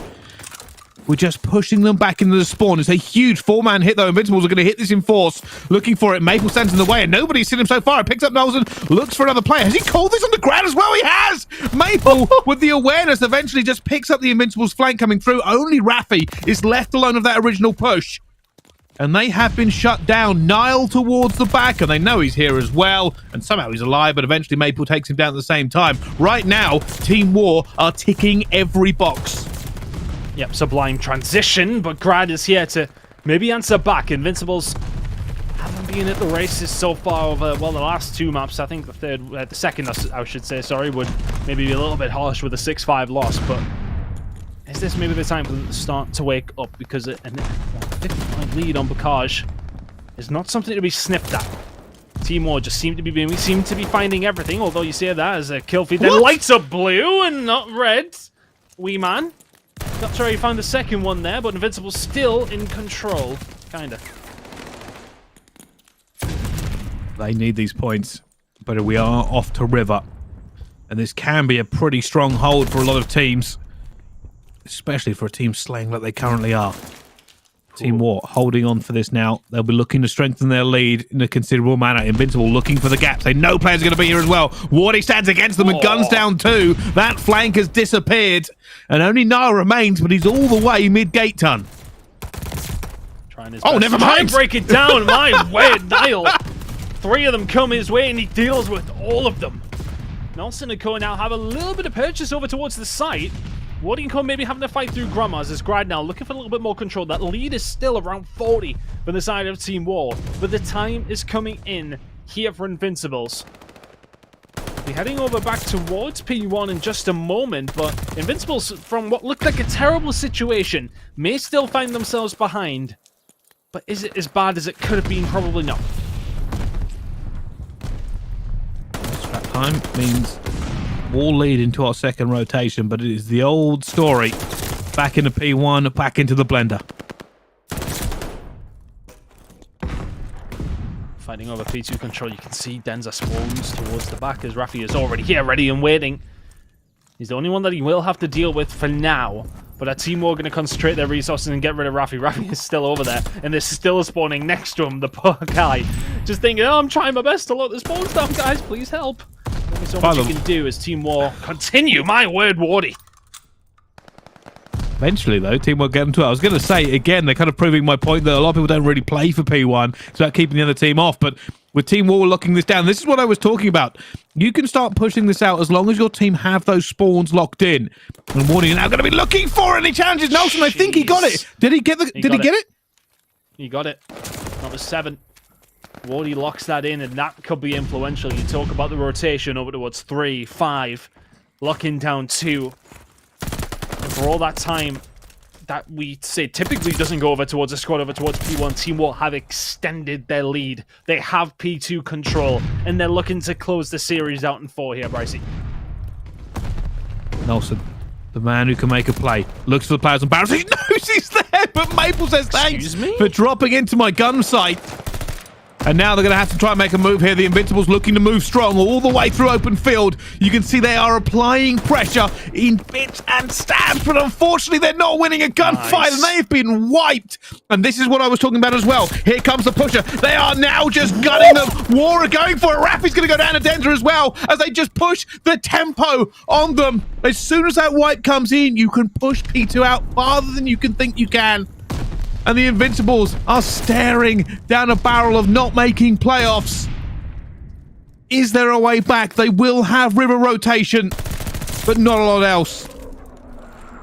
My goodness me, Denza had me making noises. That was crazy. Rotation's starting to come in. Yeah, that one for Wardy. I feel like that's a little bit of a waste there. Nobody from your team there to help with the break. Maybe calling in kind of now. That could maybe help push off towards tank and let the rest of your team then push on through. But it's done, it's dusted. It's still a 100-point lead for the side of Team War. Denza inside of the point. Waiting for a push to come through from the rest of his team. They're going to start getting road control that will allow him to force towards the back. He wants to go towards the window if he can. Grad and Court ready and waiting. The break from War is starting to come. Well, the Invincibles managed to get that win, though. They've managed to pin this one down, and that is more time for them. Grad's called it. Grad is now seen where the spawns are coming through, and he's told his teammates to try and bounce them off of this. They've actually given up this point here. You need the point. Get back in there. 16 seconds of scrap. He won't last very long, though, by himself, but they are doing everything they can to fight tooth and nail back into this game. Somehow going to get the scrap off of this, and it was going to be Grad with a 5 streak. We now head over to Barn. This game is not done. Invincibles with a big hold here could essentially reset it. Still so far away, though, Bryce. And when you find 3 of your teammates dead, make that all 4 of you dead. That is never ideal. Nelson and Co are able to answer back. They got the spawns towards the back here. They have to be careful not to get pinned into too much, but there's a couple of different entries inside the site. We Man trying to find a pick, and I think if it's Team War here, you just start to take your time, but We Man is absolutely skating around Bakaj. That would have been an insane second kill. Denza is there to pick up the pieces. It's very scrappy over towards P4, but it works out for the team in the lead, and that is very much... Yeah, Team War just trying to make sure they don't really end up losing too much time here onto this one, and that just spells disaster for the Invincibles as Nelson tries to hit him with a bounce, but every single second of scrap time that eventually goes towards Team War is another dagger in the chances of the Invincibles. because they have to fight for this scrap now. Make no mistake, they cannot afford to give up even 10 seconds. And as we head towards River, Invincibles need another big trade game coming through. Team more spawning towards the back. It's a little bit easier for Invincibles if they get road control to get time. But now Rafi, left all alone, is going to keep Team War off the point. It's an important job done for Invincibles. Can they keep doing so, though? The push is going to come on through, and they will find the gunfights. But over towards Road is going to be Team War. Maple with a good shot is going to come on through. And War doing the job of keeping Invincibles off. Still 80 points in the lead here, Bryce. See, they just have to keep challenging at the moment. Invincibles just have to keep headbutting this brick wall. They cannot afford not to. Nolson has to go for the chow. Rafi eventually comes through to help him out and gets a two-piece at the same time. But they are fighting a very big and realistic ticking clock. Look at that. They're just trying to keep them off it as we go towards P1 again. The last few hills have basically come down to almost no points for both teams. And again, the more that goes on, the more it suits the team in the lead. Last time around, Team War locked in a good amount of time here. Over towards P1. They're forcing Invincibles back once more. Can they do that again to close out the game here? 26 points to go. Oh, at the moment, it is a little bit of a just death fest in the middle. And again, Invincibles have to keep putting the pressure on. They cannot afford to slack off even for a second, as Team War have crept now within 20 points of the win. And they will soak this time as much as possible. The one thing they must not do, time. The one thing they cannot afford to let go at this moment is P2. Well, this game will be over. Invincibles are doing a good job. Oh, look at it we down. know. I say that wee man. Oh my word. That second kill was disgraceful. There's a third as well. He's blinking at people and they are dying. Wee man now over towards barn side. Mid-map may well just be locked down here. Rafi, good luck with that one. That rotation over towards P2 belongs to Team War, and the series might be following alongside of it. And they are now on a farming spree. They are not trying to let them anywhere close, but now manages to get two. Wee man jumps into this point as well. They know they are so close. He continues now on a 5 streak. Maybe the 40 bomb, but I don't think there's enough time left in this game. Nolson desperately tries to contest here. And they have managed to find something. Somehow the Invincibles staying alive on 249. But is this even a realistic prospect? As Team War surge towards this hill, they just have to win one set of trades. Wee Man comes through again, looking for it. No 40 bomb for him. But at the moment, the Invincibles are holding on by a knife edge, but it is not going to be enough. 1 second took forever, but Team War win. And they get the 3-1 win here against the Invincibles. What a great series that was, actually. You know, you think about map number 2, that's the swing there. If Invincibles can close that out, that gives them a good chance. You've got a 1 in 3 shot of winning the series from there. But Team War, they get the job done. It was actually Wee Man who closed it out for them in map number 4, who had a fantastic game in map number 3. And then map number 2, he was the one who found those 2 kills in that round number 5. An influential performance from himself there to get them the win. And that is not job done for Team War as far as I'm aware. I think they still need other things to go their way. I'm going to brush up, Brycey, whilst we go through the highlights and figure out which way this has actually ended up going. Okay, but Team War, they needed to win. We know that. Yeah, I'll let you do all the smarts here as we kind of see the highlights from that one. But yeah, a lot of permutations coming into it. But I know the one thing I do know from kind of reading through all of it and trying to break it down myself was that was a very big game for the Invincibles. Losing that essentially means that they are in a terrible position. So I'm trying to figure out, I think it basically might be about on the Toronto game. I try to figure this one out as we go through, but I'll let you keep talking through it. As we... I think War are good now. Yeah, I think War are good. I'm more concerned about the Invincibles because there are tiebreakers. So from what I understand is Rocker, because of the position they are in as well, the tiebreaker means Rocker need to lose. But if Rocker lose, obviously they're eliminated. I think, I'm fairly certain. But by the way, the huge paragraph of stuff we have basically means, like, I'll read it through while we quickly go through this. Team War win, Toronto win, Invincibles lose, Invincibles eliminated regardless of Rocker matches, Rocker won tiebreakers. Invincible win, Toronto win, Team War lose, Rocker need to win due to losing tiebreaker with Team War. If Toronto lose but Team War win, Invincibles lose, Rocker lose, Rocker eliminated due to winning map 3 against Toronto, Invincibles / all 3 teams tied on 1-1 map tiebreaker. like Toronto 5 maps won, Invincibles 4 maps won, Toronto lost, Team War lost. Like this is insane. Like I sound like a madman trying to go through the million permutations of how this works, right? But that's what we're dealing with here. About before we got that game done, there was so many potential ways that go through with map tiebreakers, winning tiebreakers, everything. But what have you figured out? So I stop sounding like a lunatic. So basically, if Toronto win, I think Invincibles are eliminated regardless of the Rocket match. So the fact that Invincibles lose, and if Toronto go on to win their game, which I believe is currently, let's have a quick refresh of the page, is 2-1 to Toronto Ultra Academy, then Invincibles are done so. They need Cilio Science to come back, and then they need Rocker to beat AIM. I think is basically the crack. I think that's it. I'm not sure. Are we going to the Cilio Science Ultra game? I don't know. Who knows? Either way, I think Invincibles are in a lot of trouble. Basically, Brycey, they're in a lot of trouble. Yeah. Okay. Well, one of the things we can promise is that will all be fixed and kind of sorted out. Like I said, I don't want to sound like a madman again and go through the permutations of that, because it is just a mixer, and that's why we kind of didn't want to explain it before it comes through, because it's just us reading off a million words, and we would need like a PowerPoint to show everyone how it goes down. Here's what you need to know, though.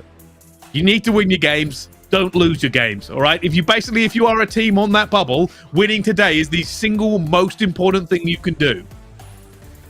Yeah, absolutely. Let's see who can win the next games. I don't know. I think Invincible's in a really bad spot. Team War, though, it's looking like they have secured a top 4 spot. But we got another game coming up here on the EU Challenger side of things. We'll see you for that after this quick break. Don't go anywhere. We'll be back very soon.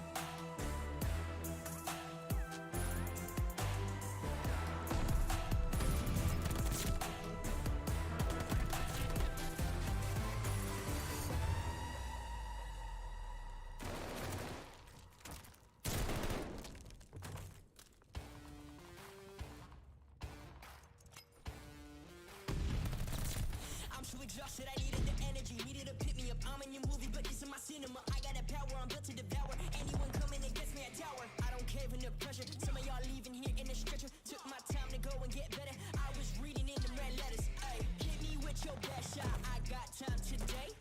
Feeling like a matador with that Red Bull. No, you can't stop me. I'm running my own play. For the game win, I can't pin anything that gets in my way. Been here, done that. You all know what we came for. Been here, done that. You all know what we came for. Energy, energy, energy. I need that energy, energy. Energy, energy, energy. I need that. Been here, done that. You all know what we came for. Been here, done that. You all know what we came for. Energy, energy, energy. I need that energy, energy. Energy, energy, energy. I need that energy, energy. Been here, we done that. We done that. You all know what we came for. You all know what we came for. We been here, we done that. We done that. Energy, energy, energy. I need that energy, energy. I'm in the game like EA. Been in my practice since 3K. Shooting my shot from long range, going over heads like a toupee. Treat every day like payday. Y'all been living so mundane. My work week is Sunday to oh wait, that's every day. Putting in overtime, punching the clock, I'ma get what's mine. While everyone's sleeping, I'm living my dreams. I got a coin that's so divine. Lord, take the wheel like 10 and 2. I'm losing energy, I'm overdue. I've been on the top ropes, hitting my pose. Watch me hit the power moves. Been here, done that. You all know what we came for. Been here, done that. You all know what we came for. Energy, energy, energy. I need that energy, energy. Energy, energy, energy. I need that. Been here, done that. You all know what we came for. Been here, done that. You all know what we came for. Energy, energy, energy. I need that energy, energy. Energy, energy, energy. I need that energy, energy. Been here, we done that.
Ladies and gentlemen, hello and welcome back to Call of Duty Challengers Elite. My name is Bryce, joining me here, of course, Chris Tunn, and we have crunched the numbers. We have done the homework, and we have relied on production and everyone else behind the scenes to make sure everything is correct here. Tunn, I'm nervous.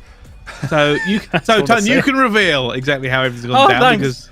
Because look, right, okay, so we think that Invincibles don't have a chance. I think that is it. The information that we okay, no, there is nothing. I've been told from production 100% Invincibles are out, so that makes me believe that we have our 4 teams who have qualified. I don't know, do we have a graphic for the table? Have we got that ready to go? Wow, throwing that on production at this point. I haven't thrown it. I will explain a couple of things. I haven't thrown them under the bus. I wondered if they had that ready to go to show us the top 4 teams. So if you in case you're wondering what has been going on, one of the reasons as casters we are so hesitant to say for certain who goes through and who doesn't go through is because obviously it is very important, and obviously anybody in the fans and the players and everybody watching involved is going to be very, very curious on who actually gets through and will have done the permutations. One of the things you do not want to get wrong is announce it live on stream that a team has made it through when they haven't, or they haven't when they had. So we're always very careful, even if we were like 99% certain it has gone the way and production is as well. We're always going to be a little bit cautious when it comes to announcing teams. But from what I understand and from what everything and much greater minds than mine have worked out backstage, we have our 4 teams locked in for the Call of Duty Challengers Elite playoffs, Tan. And the remaining games that we do have, well, this one, Rocker versus AYM, is going to be about placement. Yeah, Rocker are the team that sneak on through because of their record. It does not matter. Because of the tiebreaker they have up against Invincibles. They beat Invincibles, and if they were to even lose this, they'd be on a tied record with them. So because of that tiebreaker, they would go through irrelevant. So this game does not matter in the grand scheme of things for qualification, but it can make a difference to who finishes on that top spot. Where does it put Rocker Academy if they win this? Where does it put AIM Esports if they lose this? Because right now AIM Esports sitting at the tippity top. Can they keep that spot? That number 1 seed does help you moving forward, of course, into the playoffs. So let's see how things do break down in this series. And, of course, the battle of the Spanish teams. Both these squads have been doing fantastic over the European side of the Challenger scene. Can they keep it up? Neither team necessarily had a good time of things over in Minnesota. They'll be looking to change that when we do go over towards Toronto, of course. But right now, they're fighting for placement in the EU Challengers Elite. Oh, I've got to say, I am very excited to see the Spanish derby go down. There's very passionate fans between both of these teams, and obviously a little bit of pride on the line as these 2 teams go to war against each other. But pretty standard Bocage opening at the moment. That P2 has popped, and it does look like you can already see a little bit of Eric Boom on the point. Rise. Eric Boom was sensational last year, and I mean, how many times have we heard about what he's been doing over here in the Challenger side of things as well? Honestly, I would love to see both of these teams go on to do well in Toronto. I'd like to see them where they kind of should belong, because we didn't get to see that in Minnesota from either one of them. They both fell short of that top 4 placement. I would love to have seen them in the Pro-Am. Nonetheless, here we are, facing off against each other. Very tight game so far. Heading over towards P3. It is going to be AIM Esports, the first ones there. Well, you can see Real looking for that fight up top. He's not going to be able to get it. Sucre going to eventually just jump into this point, try and hold it down, but there's an awful lot of pressure coming through. AIM desperately getting bodies towards it. Real looking for even more, and it's not going to work out for them. AIM Esports will have this locked for just a few minutes. Good time for them here as well. 30 seconds or so to gain. They can continue locking down out the front door, but Real and Metals are getting the job done. Yako's the only one who can answer back. Real should be dead to rights from Super. And the rest of the team have been there to lock down the rest of Grandma's. For AIM Esports, you take those final 15 seconds or so. Rocker Academy going to have to back on down. Nice little lead for AIM here. Heading in towards the 4th hill. And it's also a collide bomb for the side of Super. Locking it down all on his own, seemingly. There's the rest of the team following up with kills on the rotation as well. Bryce, it's all AIM Esports. Look at them push now, being very, very aggressive, trying to get around the back. Super looking for the players towards River. Obviously, we can see there's nobody there, but going to be Yako currently sitting in the point, looking to extend this lead, and eventually will go down, and it's a bit of a fight. There's 2 players getting through tin. Almost looked like for a second there they were stuck, but Now they're going to try and push out. There's a lot of pressure coming into Eric Boom in the point as he desperately gets away upstairs. And AIM will now have to retake here in Barn. Real in and around the point. Trying to get rid of Super, who has just been absolutely dominating so far at 12-4. Sukri answering back though. 5 spree for him. Can they answer back to what was a enigmatic hold from AIM to kick things off? Not the kind of hold you see too often on Bakash. Shot's going to go into Eric Boom. Are they able to answer back here, AIM Esports? Rocker Academy have clawed their way back into this one, Bryce. Well, this is where Rocker want to try and flip the table, though, because I'm not going to try. And unfortunately, Lucky has just landed one on his teammate's head. Bit of a rogue nade that one, considering his teammate hadn't moved in quite a while. Not ideal. Can Lucky maybe get himself on the flank here? Help his team out. They're trying to make a push through towards Ravine. AIM Esports actually forcing this one out as well. Now, is that going to give them an indication, though? It's not Lucky is here. That's spawn from Super.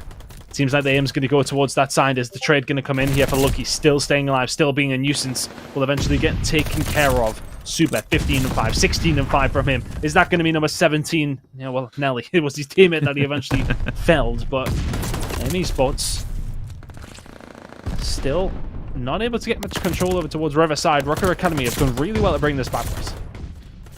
They are, and at the moment, Meadows trying to gun down, and I tell you something, this genuinely could still go either way. Every time I think one of these teams might have an advantage pushing forward, it all of a sudden flips. The Sukri managed to pick up 2 as well towards P1. The fight for P2, though, that is going to be important. Yakko already opening on River means the Rocker Academy have to now divert resources towards it. The pressure still coming through. And this is exactly what I've talked about on Bacard so many times. Nobody cares about the point if you don't have the position.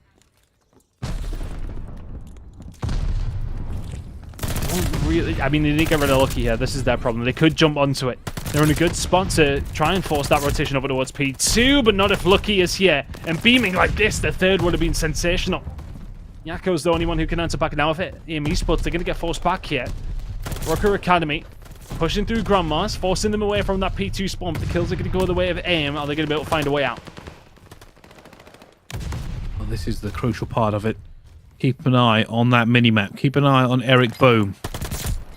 He's going to try and make the play here towards it. He knows he still doesn't have the spawns, and he's coming under pressure. He's eventually going to be pinched, but somehow still alive for this one. Eric Boom does go down, and it's not really going to provide that much relief for his teammates either. Super will win a gunfight, but right now, Rocker Academy have it, and Super decides to drop the hammer from above. He says, no more time on P2 for you. Get out of that hill.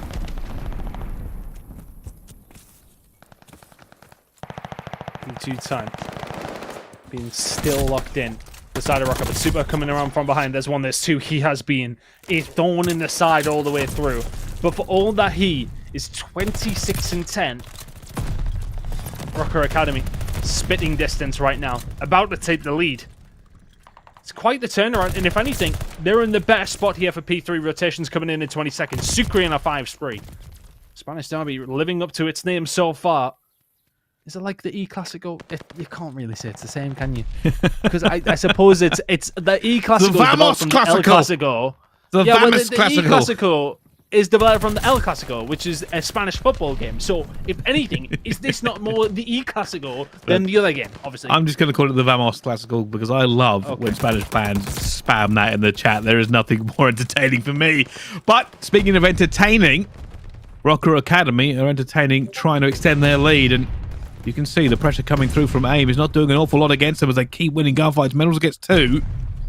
And even with Journey all the way around the back here, trying to make some sort of play, nothing is really happening. And Journey do eventually hit him, though. 3 kills falling the way of AIM. They've slipped behind quite miraculously, to be honest with you. AIM were very much in the driving seat. It's been about a 100-point swing by Rocket. Mel's just staying alive. 5 spree for him. 2 more for the 6th and 7th to give him the glide bomb. There's number 6. Can he find number 7 with the challenge? You know what? I respect the challenge, but in that scenario, just play your life. Just play your life there. I don't know why he's challenged that.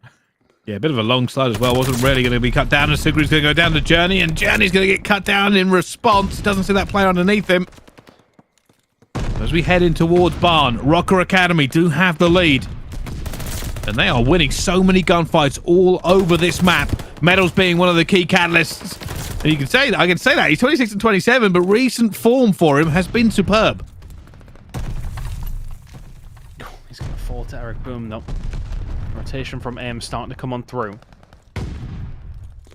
Eric Boom will find the kill over towards the back. Now it's about field control. Lucky may be the one to just get this rotation locked in to the side of Rocker Academy. Or is he going to be the one to make the issue for AM Esports? Can't get it done in the second. Eric Boom should be able to fall here to Metals. Does so. He's going to fall in turn, though. AM Esports will lock down that final 10 seconds, but they're still behind, Bryce. At one stage, they were about 40, 50 points in the lead. Now they find themselves 20 behind. And now as we go towards River, it's a big push for AIM. Can they wrest control away from them here? And a few kills already going their way. Yakko pushing towards the back end. No team's going to be on this point. Big fight for Yakko, looking for the player L, and I think he just ends up not seeing him, but will find two on the flank as well. Maybe sometimes it's about to be better lucky than good. So both teams now fighting for River control. Neither team jumping on the point. It's a hard one sometimes to lock a lot of time on it. If you haven't got ultimate control, it's similar towards P1, but not quite as bad in that sense. But it's one of those that you can put good time in. If you're in the position now of where Rocker Academy are, and you have control of top grammars, you have control of road, you can get plenty of that time. And Rocker Academy are going to do so. 10 seconds to go here. They're going to lock down the majority of that time. AM Esports might be picking up the tiniest bit of scrap, but they need to now turn it on. And turn it on quickly. The start of the game looked like it was going to be theirs to run away with, but since then, Rocker Academy have come screaming back into the game and momentarily had 3 down. Eric Boom, the only surviving member, as the spawns in towards background start to come on through. You have to be careful of this P2 rotation. If you're AM Esports, you must lock it in. Well, the problem they've got is that Medals has been pretty on fire so far. And he is on Overwatch. Going to find Eric Boom, knows exactly where Eric Boom is as well. Going to try and hunt him down. Looking for him, and eventually Eric Boom will get him with a slide cancel. Is there an opportunity here for AIM Esports? Eric Boom doing everything he can, staying alive, soaking a bit of time here. He's not really got any teammates to back him up, though. He continues to try and put the pressure onto Rocker Academy. And now that pressure has been flipped. Rocker are coming for spawns. They're looking for the spawns. They're looking for map number 1. They are not far away. Needs to be perfect from AIM now. 35 points behind. P2 starting to lock in. The kills start to flow, though, for the side of AM Esports at the complete wrong time for Rocket. They will get a bit of a split spawn here over towards River and over towards the backside. Sukri going to start calling in the glide bomb here just to try and relieve some of this pressure. They still have spawns over towards Riverside. They still have Metals in and around the point, but still AM Esports are here. Well, Eric Boom managed to get Medals as well, but they're now fighting from the wrong side. Lucky trying to pick off a player he knows is going to be here. Goes for the contest and will be challenged by Journey and wins it. Lucky holds this one down, and now they have to be challenged again. Sukri going to be on Overwatch. AM Sports cannot get near this. They do eventually get 2, but Lucky is just soaking all of those points. And they might not have to win here, Ton. That time is almost over as well. 21 seconds left on the clock. Rotation has to be huge for AM. You cannot leave anything, though. Eric Boom will win that gunfight, and you have to get going. You need as many people here as possible. Super had a hell of a game, and oh my god, Mel's is going to line up for him. The challenge from Real is not going to come on through. They know where he is. It's 4 dead. It's a perfect rotation out of AIM. And now, the pressure from Rocker. They know they have to go. A contest might be enough if they can get into this point, but they have to make some of these kills, and they aren't. Sukri gets one and goes up top. Eric Boom is flying around in this hill. 3 seconds left, and that time is going to change. Super's on a 5. The time is ticked over towards AIM. Now Rocker have to find something. They are finding nothing everywhere on this map, and they have led for so long and done so well at P2. A contest is no longer enough for them as they continue to try and claw back in, but they are losing every single gunfight. Medals for the hero plays, looking for Eric Boom, and Super takes down Eric Boom, but that time cannot be contested. He has to go for it. They're in. They're in. They're in. They're going to keep a hold of this final 3 seconds. They need to rotate. They cannot contest. And how heavy contested is this hill? Aim are in. You need to go if you're Rocker. You need to clear them out. There is the contest. There is Aim. And there is the comeback from Aim Esports. What a map number 1. 250 to 232. And they changed leads so many times. That was bizarre. What a crazy game of Bacage. They call it the L Classic, not the Vamos Classic. I think it's a great name. I think it's a great name. What I will say is it was a great map. Number 1, both teams really putting their all into it, and huge plays from individual players on both squads as well. The streaks did make a difference, but AIM just held the ice a little bit better towards the end. They managed to play P2 from bad side. Lucky, even with Lucky soaking up so much time, I thought that was going to put them completely out of contention. Then the rotation appears. And it appears for AIM. I don't know if Rocker Academy panicked. I don't know if they weren't able to coordinate as well as they should have done. But something went a little bit wrong for them because they weren't able to even get a little bit close. And that ticked over to AIM. And then they had to eventually break in. The problem was they had to commit so many players, to trying and ripping that one away. They had nothing for Barn. They lost the fight to Barn. And the entire map went the other way. I mean, it was done by the time we got over the barn, really, wasn't it? It was always going to be so tough. But I mean, this is it, isn't it? This is where things started to wake up for Rocker. But then this rotation over towards it, Super. The snap on the metals there was absurd. He had a hell of a game. Look at the damage, you lunatic! 45 and 27. Gosh, keep me away from him on the map. That is disgraceful. Not a lot of hell time, but he didn't need it. 35 non-traded kills. 7 straight. That was his glide bomb we saw earlier on. Hill. Look at that. Yeah, that is certainly some numbers. We've seen big numbers from Bacage before, but Super kind of takes the cake there as well. Like, that is kind of ridiculous, and that was maybe the turnaround they needed. AIM Esports go 1-0 up in this series. A series that for a good portion of it, Rocker Academy, I thought had in the bag. Yeah, it looked that way. AIM started really well, like super well. It was Super, and that wasn't intentional. It was Super who was really going off for this squad, and a fantastic start. And then Rocker just pulled away, and then AIM just did it straight back to them, but at the right time in the game. 250 to 232 in the end doesn't tell the whole story of what was a sensational game number 1 between these two Spanish sides. Now Desert Siege coming up, then give you in map number 3 if we need them, and there's a double Berlin to finish things off with the hard point in Search and Destroy following in map number 5, of course. And this isn't the final game that we have as well. There will be 2 games on the NA side of things. Also, it's a long night for us two, Brycey, but I mean, it's a good night. It is a good night. I always like the final day because I think you can, like, obviously every game is important, but you can kind of lose one and it's still in your favor heading into that final week. But with these sort of games as well, even this one actually, that it just matters with placement. It's still always super interesting in that final week as teams maybe trying different things out. You get crazy games as maybe both teams can relax a little bit.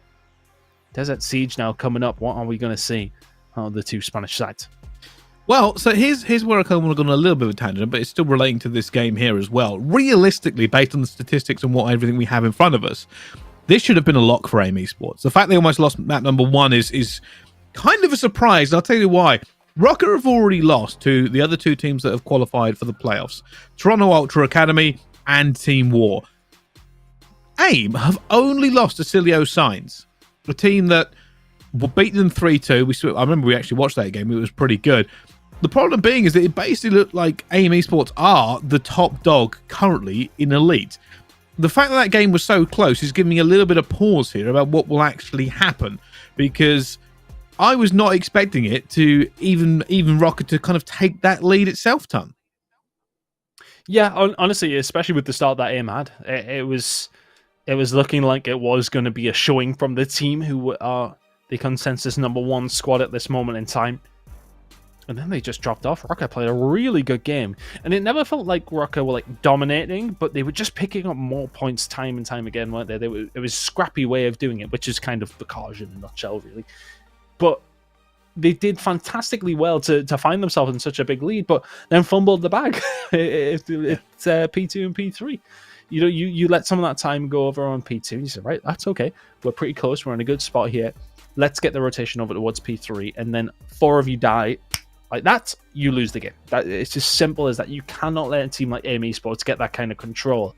And then the panic sets in, and you start going one by one, by one, by one, and then things get a little bit scary from that point. AIM Esports really didn't have to do a great deal from there. And then, of course, you got the game clock to take into consideration on top of that as well, Bryce. It's never an ideal situation. So really good play, though, from the side of AIM. The rotation was flawless over towards back Grandma's. Super went off towards the back end, finding 2. That's the dog. Now we have the Search and Destroy coming up in just a second. I'm not too sure which way this one's going to go. It may be AIM Esports after that one may well just start running away with it. I'm not sure. Yeah, that is the potential on the table here for this, essentially. The AIM Esports are looking a little bit like the better team, but anything could potentially still happen between them because, let's face it, it's Call of Duty Challengers Elite, and we have seen a bit of a battle from all of this team. The reason we had to go through the tiebreakers is because of how close the competition is. And moving forward into this game, it is the Spanish derby. I'm sure neither team really wants to lose it. So regardless of the fact that they've kind of qualified, they'll be like, right, okay, well, there's an awful lot more than just this game on the line. Pride has come into the equation.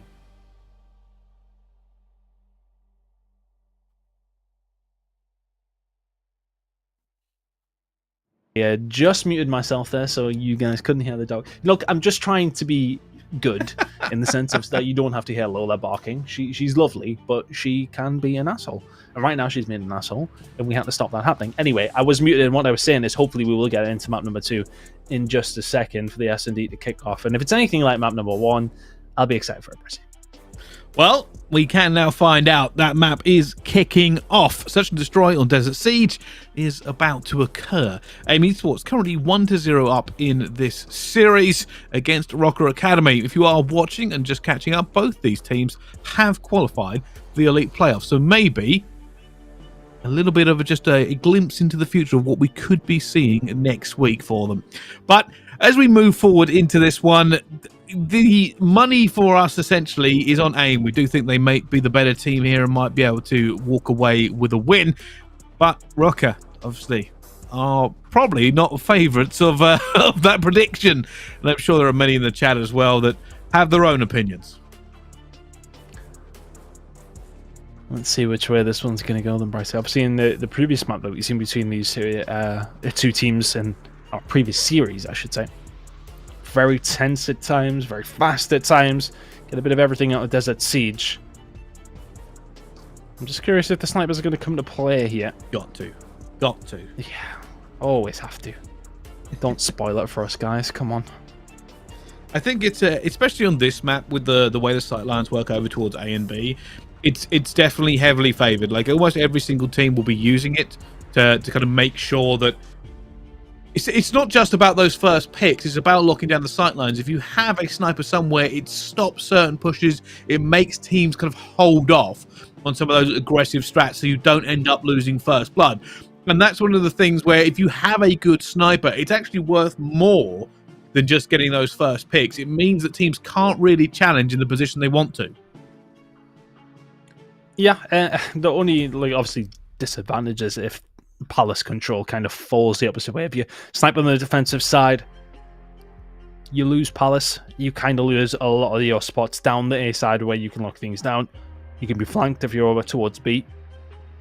So you need your team to be making sure they have plenty of map control to allow you to spread your wings, so to speak. Let's see which way it is going to go between these two teams as we head into Desert Siege. AIM Esports 1 to the good. Just for placement at this moment in time, AIM Esports with a 5-1 record, Rocker Academy 4-2. Both teams will be through to playoffs next week, and Lucky will open it up with a kill on Eric Boom. It's a 4v3 in favor of Rocker.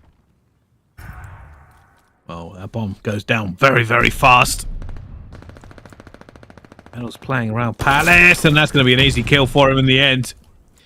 Yakko and Super outnumbered completely here, and did he see Lucky? He doesn't see Sukri though, trying to get away. There's a player behind him, Yakko, running for his life. Found himself in the middle of players, finds Riaz. What is going on? What is going on? Yakko is just sprinting around looking at players. On the machine pistols out from Yakko as well. Rial now left in a 1 versus 2. You're going to jump the bomb. If you're on the side of AIM, Rocker Academy eliminated. The bomb wasn't down. Wait, hold on. I thought it went... I am lost. I am completely lost. AIM just completely dominated the round. This has happened before. Bomb's going down. Who knows what's going on?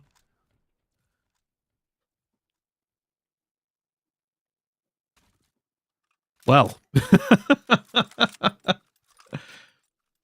something to figure out, Ton, I think. But I'll tell you what we do know. AIM Esports have won that round in pretty chaotic fashion. That was wild. That was a 2v4, right? Yes, it was. And I saw a machine pistol come out, which I've not seen in a very long time. Is that not... I don't know, because I've never seen it. I think the Rad is better. Yeah, the rat packs a punch, to be fair. But I mean, Yakov, I think he would argue. Worked out well there for the side of AIM Esports, who somehow find a way back into that round. Eric Boom's going to challenge. Oh, he's going to get wonderful timing on the metals as well. We'll be taken out by Lucky, though. Let's see Eric Boom maybe just take a step back and take those shots and put himself in a tough spot. Lucky now with the sniper being aggressive with it. Also has another weapon to his name. That is just the rat for now. Only gets 2 though, and Lucky's the only player left alive, and he's tagged up. And he doesn't even get over the wall properly. That health will come back to full for him. Checking every single angle now with this. What he's going to want to do is, if he can get that bomb down, which is not an easy prospect in himself, try to get in a position where he can use that. Oh no! Oh no! That's not what he wants. He reach outs. He reach outs with the sniper. It's not even like a slow peek with the sniper. He just slides out. AIM Esports walk away with it, and yeah, Lucky was trying to figure out whether or not he could get this plant down, and unfortunately ran into 2 members of AIM. Never ideal, and it feels like there's maybe a bit more of a relaxed atmosphere to this game with those kind of chals coming in. And of course, I mean, you know that the major players, when it does come down to Spain, all these guys have teamed together, whether one way or another. And there will be rivalries there, absolutely, but I think a lot of them will be friends, former teammates as well, and just wanting a good game against each other, but definitely will be wanting to come up for the win. It's going to be Metals with another First Blood going his way. AIM Esports. 3v4 scenario for them to try and attack on. They don't have the bomb either, or a lot of map control. It's not really a good spot to be in.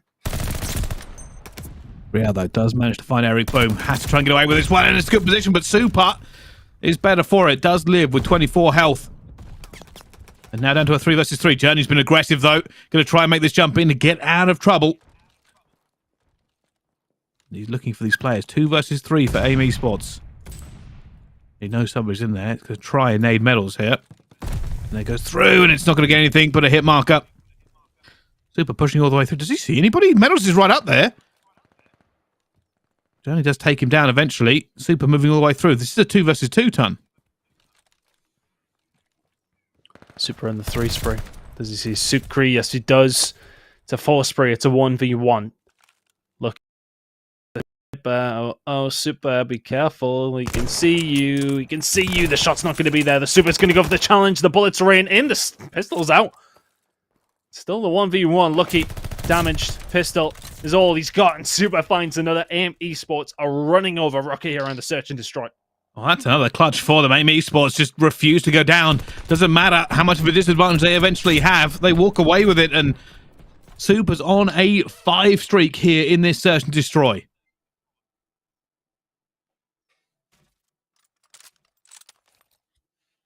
Can we keep it up? AIM Esports, I said, it just feels like they are starting to ease through this series just a little bit. Looking over towards the other side of things as well. Lucky is going to end that super spree with a swift counter bullet to the head. Real should be dead to rights here in just a second as Yako gets aggressive. 3v3. Is this a time for Rocker, though, to make the difference? They now have the advantage again. Second time in this round. Echo a little bit too late to the party. Medals running routes. Will get that bomb back for himself. Can they convert this? They have the numbers here, Rocker. Sukri trying to take down another member of AIM Esports. But now that bomb's gone down on B, and this become an awful lot harder. Sukri will take out Journey. So Yakko now in the 1 versus 3. He's gone. Absolutely. He's gone. Yeah. Bye-bye. Oh, that was very dramatic, wasn't it? I mean, it was. It looks quite soft landing down there. An awful lot of sand. He might have been all right. But Yeah, he could jump down there. He's literally a soldier.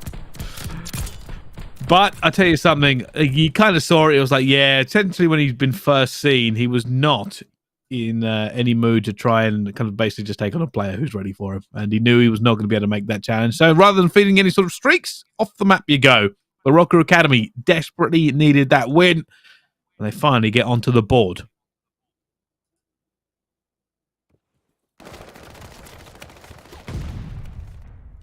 Super now aggressive over towards the palace, and Sukuri is going to spot players there and now knows he's in a really dangerous spot. Yakko will find him and get taken down, but Journey will trade it.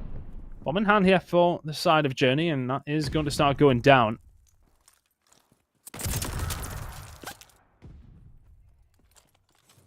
Rocker Academy, lucky with the sniper, will want to pick to bring this back to a 2 versus 2.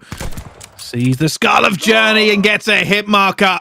However, Eric Boom coming under trouble now as Real finds it eventually. Lucky gets another one, and this has gone the other way. Journey brings it back to a 1 versus 1. Lucky last alive. Sniper in hand and standing in the middle of nowhere. He's going to be seen as well and gets taken down. And what is going on? Well, it's AME Sports pretty much dominating it. Just a crazy game, though. It feels like all the weight has been lifted off both teams in some certain respect, isn't it? It's a game that only matters to placement when it comes down to this top 4 that both teams have already secured. And yeah, it feels a touch relaxed, Brycey. Still an awful lot on the line, but I think AIM Esports are looking pretty comfortable. No, as you can see, they're just maybe looking for a bit of a force act towards A, and this is a very weird setup for AIM Esports. Rocker Academy are in their spawn, and now they're overextending towards A. There's nobody watching towards B as they come forward, and Eric Boom finds the first one. Sorry, the second one. Now the third's gone down as well. Meadows looking for a 1 versus 4 and gets shut down. Rocker Academy sort of... I've got to be honest, that was a really weird setup from them. Basically just watch their own spawn. I think they're worried maybe about the flank, but I mean... It feels like it kind of doesn't matter. It feels like they've kind of rolled over here and are having their belly tickled, Brycey.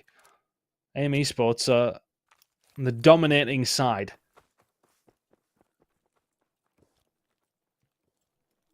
Let's see, though. Do Rocker have anything remaining? Any way back into this Desert Siege? On board with AIM and with Journey, who's currently on a 5 streak. Super crawling his way along at the moment. I don't know if Lucky's going to see him. Don't think they will. Unless they have somebody in the trench themselves. This is the only point they will. Did he see him? Hi, Super. Unfortunate time for Super as Lucky looks his way. 4 versus 3 now. Lucky just starting to see if anybody gets a little bit too aggressive. Eric Boom showing him a shoulder. Journey going to say, hey, I can get involved in this too. And he finds Lucky as well. Brings it back to a 3 versus 3. Bomb now going down. Who is on Overwatch? Well, it's Yakko and Eric Boom. They have battened down the hatches. They are overwatching their teammate. Journey's going for Sukri towards the back. Medal's left alone in a 1 versus 3. And he's going to be caught. Can't thread the needle. Metal's now still in such a precarious position. That's not the best grenade I've ever seen. Oh, dear. Oh, well, AIM Esports are going to take that one 6-1. Rocker go down in that map without a whimper, really. Wow. That is, I mean, dominating. Just very, very comfortable. Nothing else to say about it. Really was. AIM just looking to make sure they just put their stamp of approval on that S&D map and really run over Rocker completely. We also have an update on exactly how the standings will work. Thank you to production. And Clayton, we have AIM, Ultra, War, and Rocker. It will be in that order no matter what. That is now locked in for the Challengers Elite playoffs. Well, there you go then. I mean, maybe that's why we're seeing some haphazard ways of, of playing that map with the way that Rocker Academy were going about their business there. First Blood wise, I mean, to lose 6-1 with 4 First Bloods is maybe not the most ideal situation to ever have been in. AIM Esports just got the job done. Journey 10-4. It felt like what it was, which is a game that has no permutations, unfortunately, for the viewing public, I would say. Both these teams are kicked back a little bit here, and AIM Esports are just walking away with it. Yeah, it was pretty dominating. I will say this, though. Rocker gave away more than one opportunity. They had the man advantage time and time again and put it in the bin, right? That's the easiest way to put it. It just seemed like they just really couldn't compete with AIM Esports when it come to having their backs against the wall. And that's what happens when you throw away rounds like that. 6-1, and it could have been worse. It could have been a lot worse. Average damage coming in per round. Journey 147. Very, very well played. 105 for Lucky, and they lost 6-1. Not ideal. Rest of the team not quite on the same wavelength there. Real, and I always quite like reading into these in the sense of the damage you put down per round. So Real's put down just as much damage as what? Nearly as much as Lucky. 4 kills less. I mean, it's just about like finishing your fights there. Real up close and personal, just losing out on a couple of occasions. But ultimately, doesn't really matter. 7 minutes and 10 seconds is all it took for AIM Esports to get the job done against Rocker in the Search and Destroy. We're going to map 3, going to be coming up shortly. And I wouldn't be surprised with the way that AIM have played that one for it to be that quick again. Control coming up, and they may well dominate this one as well. They may do. We will have to find out, though. We're going to go to a quick break. Don't go anywhere when we come back. Map number 3 here on Call of Duty Challengers Elite.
Ladies and gentlemen, welcome back to Call of Duty Challengers Elite. You join us for the very final game. I was being dramatic, Ton, all right? Like I was being extra.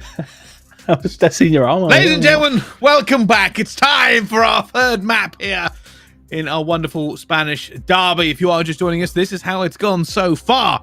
AIM Esports won map 1. And they won map number 2. The difference being, of course, is in map number 1, Rocker actually had the lead and threw it away. And it meant AIM Esports took it away. In the game number 2, Rocker never had a chance. It was a 6-1, and even then, it was pretty one-sided. Yeah, really, really one-sided from AIM Esports. And, well, are they going to just end the suffering of Rocker here on a Gav control? think both teams will be looking to get this one done and dusted. It feels that way anyway, with the way that the Search and Destroy went. I hate to say it, but it does feel like a bit of a... It feels like a scrim between them, and one team's trying a little bit harder than the other. And go on. I can tell you why that is. I think they play each other in playoffs. I can't be 100% certain, but because of the way that it actually is, aim a first, Rocker a fourth, there is every chance they may play each other again. That would feel correct. I think you're right. I think you are right. That makes a lot of sense when you think about what we've seen here. You don't want to give away any S&D strats if it doesn't make a difference. Like, don't play the same breaks, don't play anything else. Like, why would you? Right? There's nothing else to be done in this series. There is a series that means more. So that probably does make sense. But neither team would want to lose out, I suppose. You do want to put yourself in a better spot, especially for Rocker. I think, Oh no, it's actually done and dusted now with how things have played out. So never mind. I mean, it makes no difference whatsoever. So yeah, that's what I was saying. No, I know. I was just repeating back to myself more than anything. Yeah, that's.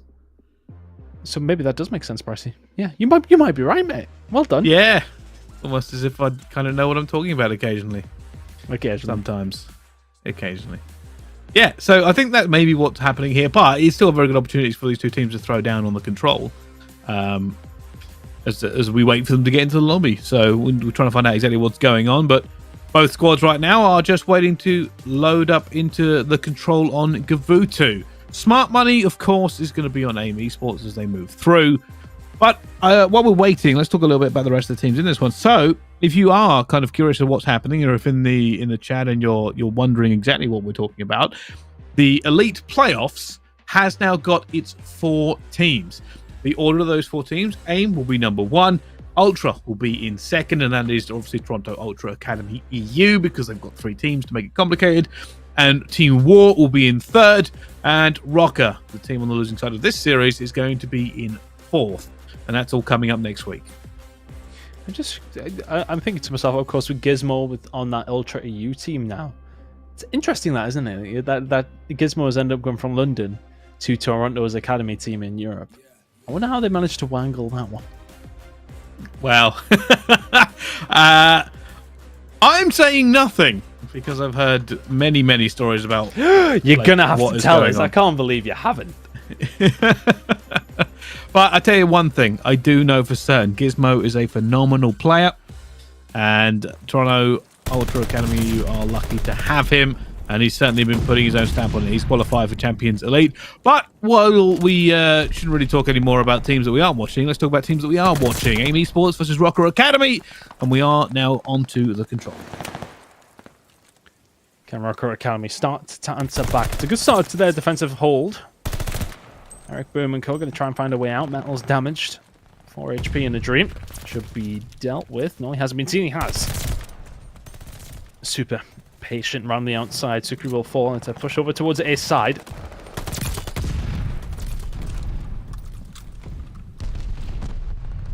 And now you can see a little bit of pressure coming through. Yakko managed to get a big kill there. Now looking for the capture on towards A. Journey somehow managed to stay alive. Gets into the green, but will eventually be cut down. But AIM at the moment do have full boat control. Well, did. Eric Boom, only player left.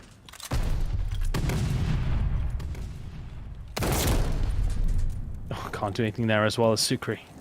Comes in up from top boat. Been a decent hold from Rocker Academy so far. They haven't allowed AIM Esports to really get any good foothold in one of these points so far. One tick in over towards A. AIM Esports looking to try and make that happen now. Metals with control over towards P1 will overextend and push for the spawn trap if he can. I was looking for Journey. We'll be able to find him, and that grenade goes long, but no good. Metals maybe now thinking about pushing through the spawn. Looking to try and get these players, cut down these reinforcements. Journey, though, stopping that clock, looking for Lucky. It's a tank fight, and Journey gets away with it, and that's a huge blow, because now A should come in for AIM.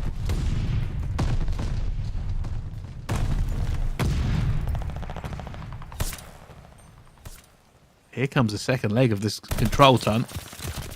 Super. Just exchanging a few shots. It's not really going to be about Super. It will be about those players looking to flank. Yakko could be the catalyst in green. Maybe he is. So saying that, Rocker are running at him. Oh, wow, yeah, they've tried to get him out there, which I actually don't hate. They need to, so if they can start to get P1 control, you can see the back spawn going to come in for them. So now Sukri is the only one in any position to do anything about this, but Yakko will fall, as will Eric Boom. Close spawn comes in from Yakko. He'll be back into P1 very, very quickly. Super, can't find the second. Still map control. It's going to be there, depending on which way that fight goes, and Real will find it. So AIM Esports have it all to do again. 8v8 now, Bryce. Huge hold at the moment for Rocker. They have the lives, they have the advantage of time. And they have so much map control. Journey does find one, but will that be enough? As Metals is definitely going to find one here. Has to. Might even find two. He does. Shuts down that push completely. 15 seconds left, and Eric Boom might be into P1, but the rest of his team are hitting that respawn. Like a defensive round is going to go over towards Rocker. Eric Boom stops shooting. And Rocker Academy will lock this round in. And Esports not giving anything else over. And it is a defensive round you would expect to go in towards the Rocker Academy, and they get the job done. Wow, Rocker not giving up on this one. Had a pretty good control of that map all the way through, no pun intended. Let's see. Can they continue? A win here on the attack would be huge for them. Metals already pointing towards B. Some indication of where they may go. That early B push has become something of a cliche on this map now. Ah, the old B push. Never happens straight off the rip, does it? And you know what it is? Why it's so effective is the fact that you can... Oh my goodness me, Yakko's just been decimated. The thing is, you can make this push.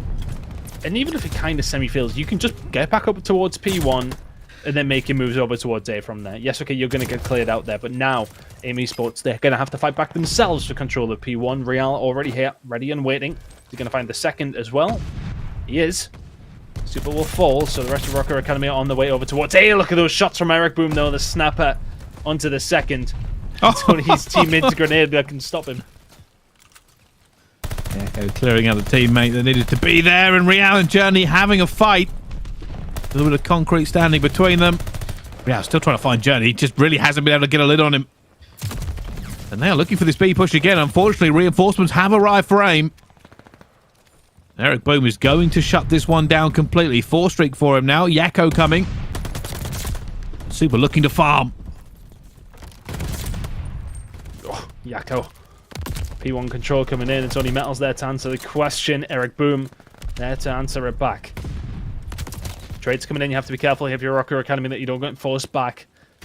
Bear in mind that AIM Esports got a hold of A last time around, and well, it might be an opportunity here for Rocker Academy to do the same, as Real and Lucky will combine together. They've got them inside of A now. AIM Esports in a position to try and fight this.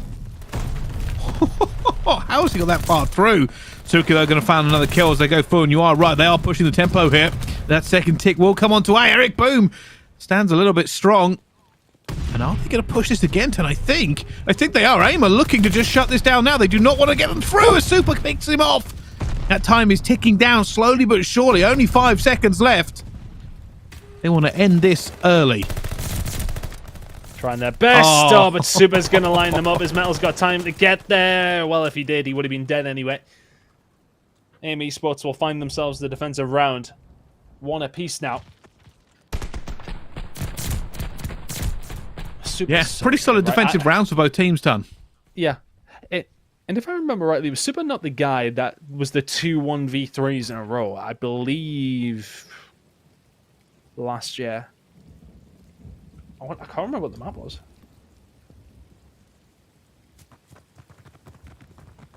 Desert Siege? No, well, last year. Oh, sorry, last year. Sorry, yeah, no, you're right. I know what you're talking about, yeah. I know what you're talking about, but I cannot remember. It was on Express. It was on Express, remember? There we go. It was like 2 1v3s in a row, or 2 1v4s in a row. It was something stupid. Either way. Guy's cracked. 17 and 8. Really good game out of him so far for Spree. AIM Esports looking to get an attack on the board. It's a big push over towards the A side. Lucky is going to be coming in from behind. Are they going to be able to deal with them? Are they going to expect it? Problem is for Lucky, you need some teammates to actually pinch with them. And they're over. I mean, that's not ideal. It certainly isn't. However, kills are starting to go the way here for Rocker, but Yakko towards the back. Oh, no! I don't know what happened there, but it wasn't good and it wasn't pretty. Journey comes back with 2 and he stays alive into the tank, eventually going down to Real. And this has been a little bit chaotic towards A, but I don't know if it should have been done. Yeah, it shouldn't have been. It really felt like AIM were just about to lock this one in. Lucky was the one who was flanking, gets taken down by his teammate's grenade. A ridiculous turn on comes on through. Who knows? Both these teams just fighting fire with fire, essentially. Metals and Journey traded. Yakko in the middle of that sandwich. Now Yakko trying to lock this one in. He cannot. Rocker is so stubborn in this defense. They will not let this one go.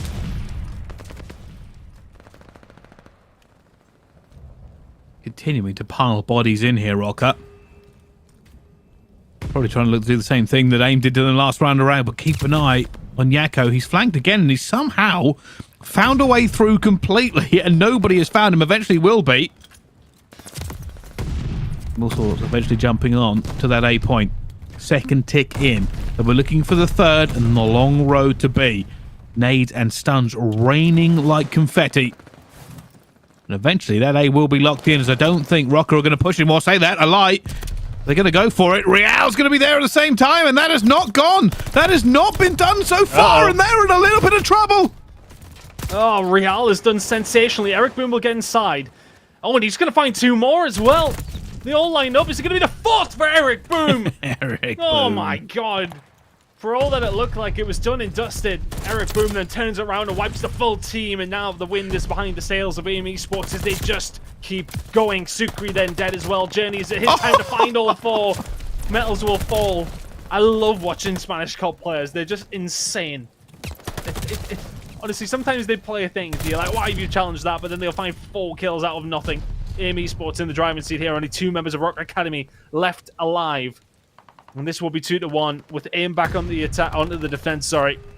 And that is a bad spot to be in if you're Rocker Academy. Well, it all kicked off. It could have gone the other way, but Eric Boom arrived in force.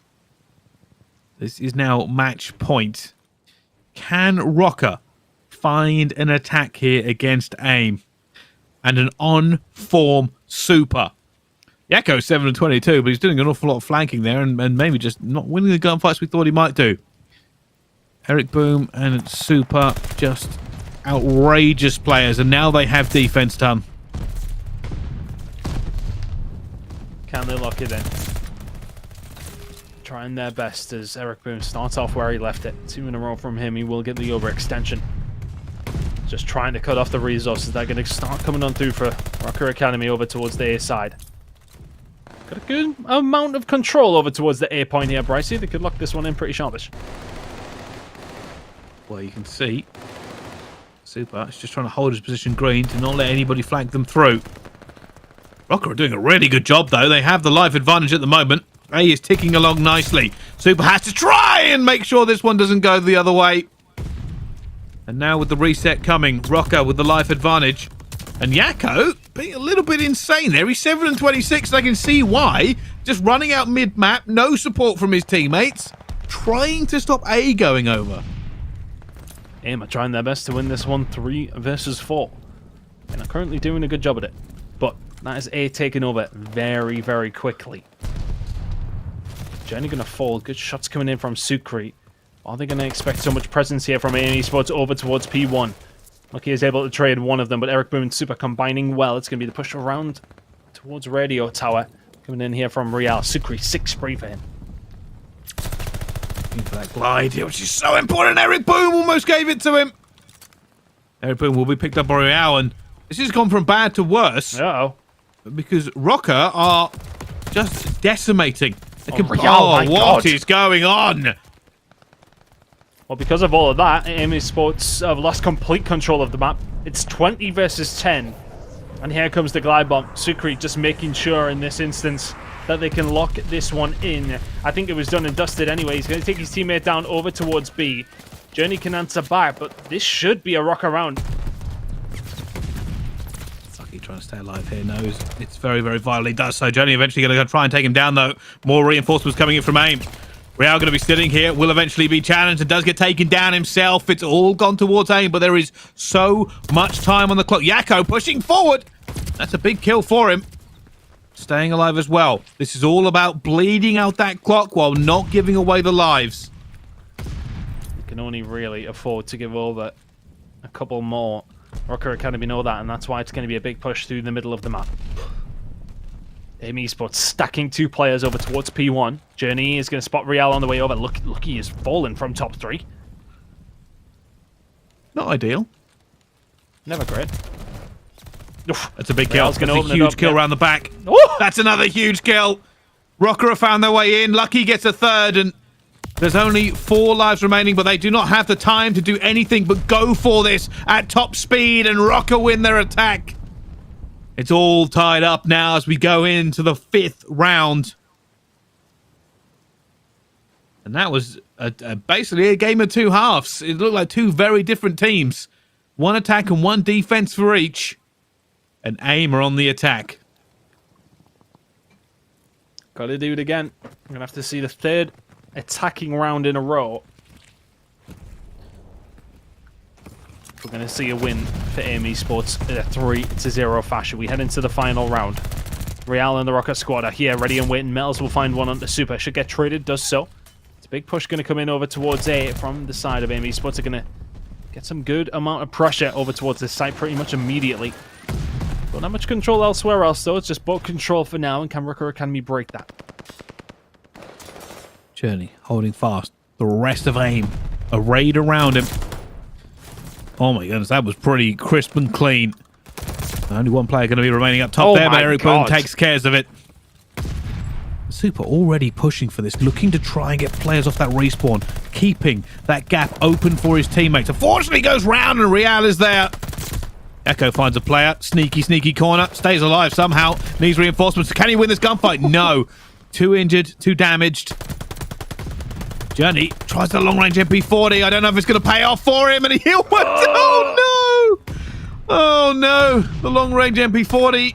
Not the gun you want. Well, that was a pretty substantial life lead for the side of AIM Esports at one stage there. And that has evaporated. But they got a hold of it nice and quickly. Now they can pick their way through the map. They have the time to do so. Get themselves in a good position over towards B. Lucky.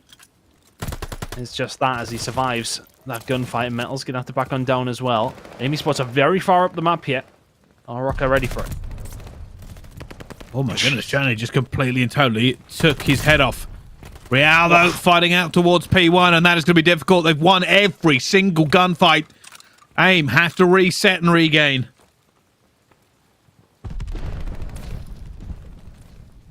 Minute and 10 to go. AIM need to find a way in.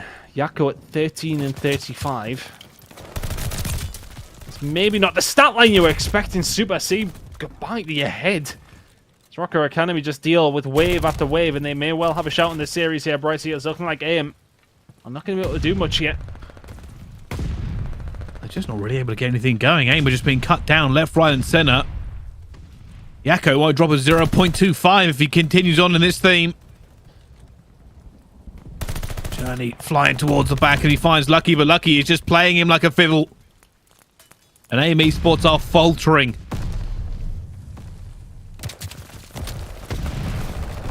Yakko goes down again. I mean, teammates shooting each other there by the looks of things. It's 5v16. Rocker Academy will get themselves on the board unless it's something quite miraculous from the side of AIM here. Grenades are going to go out. It would take a flawless run of kills to make this happen. Get rid of Lucky, and well, no, I was about to say you never know, but you do now. Rocker Academy will get the job done here. Map number 3 and extend this series 2-1 now to the side of AIM Esports. Wow, Rocker Academy take the control and make this a series ton. Big game plays from them in the end, and they managed to lock it through with that attacking round. It was dominant against AIM Esports.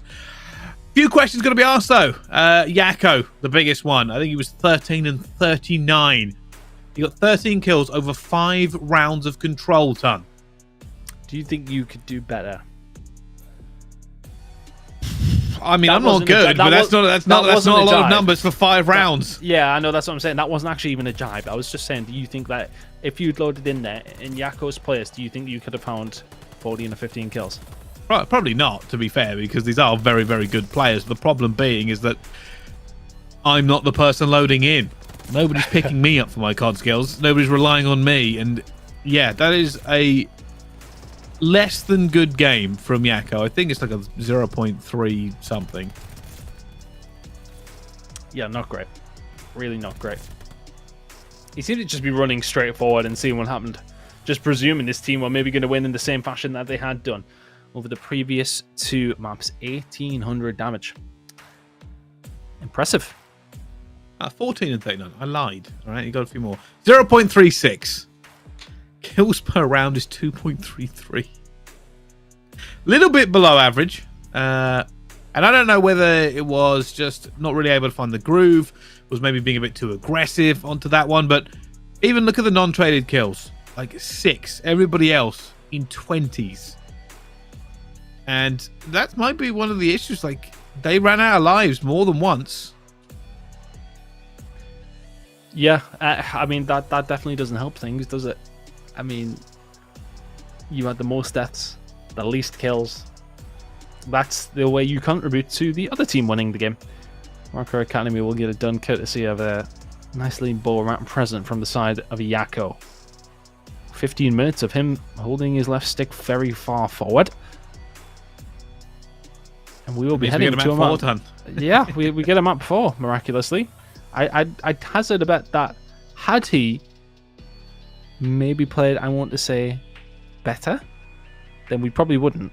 But Berlin's going to be coming up next, and we will need a Berlin Search and Destroy if he chooses to continue to play like that. Well, you never know. Maybe they just get a little bit of a regain from this one. But I will say, Rocker Academy have made the first step along the path to a reverse sweep. It is going to be possible for them. A double Berlin looms on the horizon, and this is where it starts. Hard points. Last time around, Rocker were leading ton in Bacage. A great start from them. They just lost it in the last few rotations. What happens on this one? I wonder. So, I mean, it's something we spoke about, of course, in the first series of the day. Berlin Hardpoint, a very, very different game to Bacage Hardpoint. So let's see what we're going to get out of Berlin this time. Of course, more rotational, more about the team's ability to set up, find those rotational kills, those important kills in and around the 15-second mark left to go on a hill.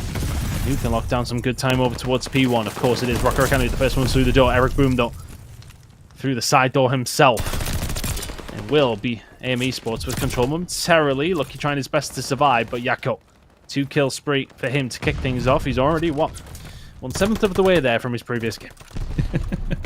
Hitting his round average in the first hill of this hard point.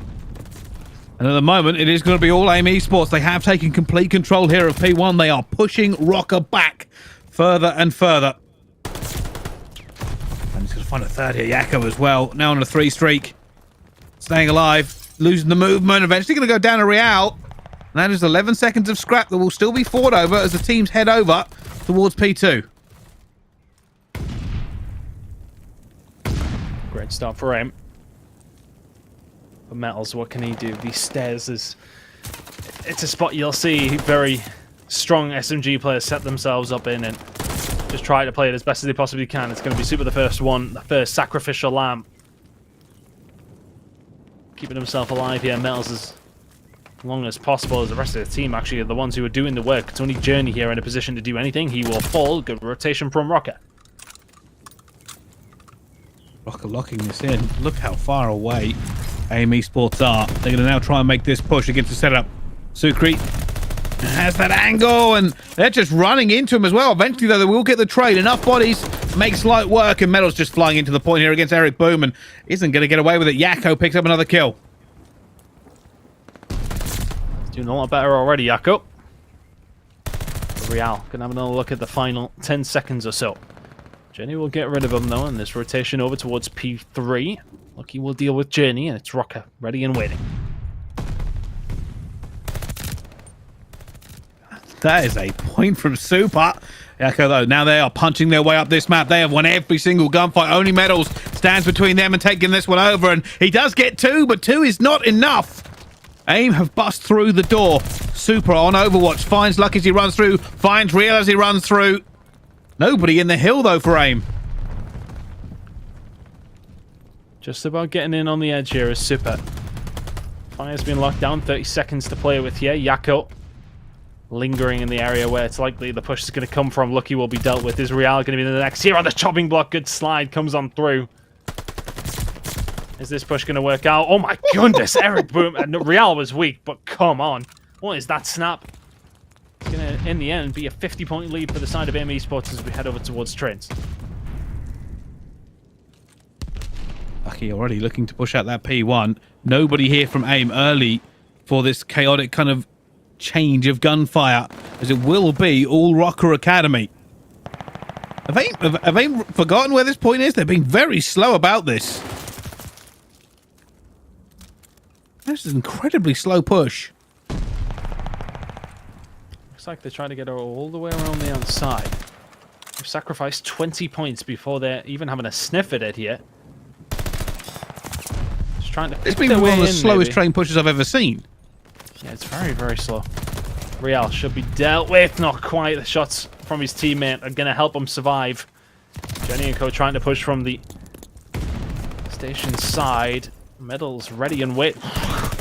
Okay.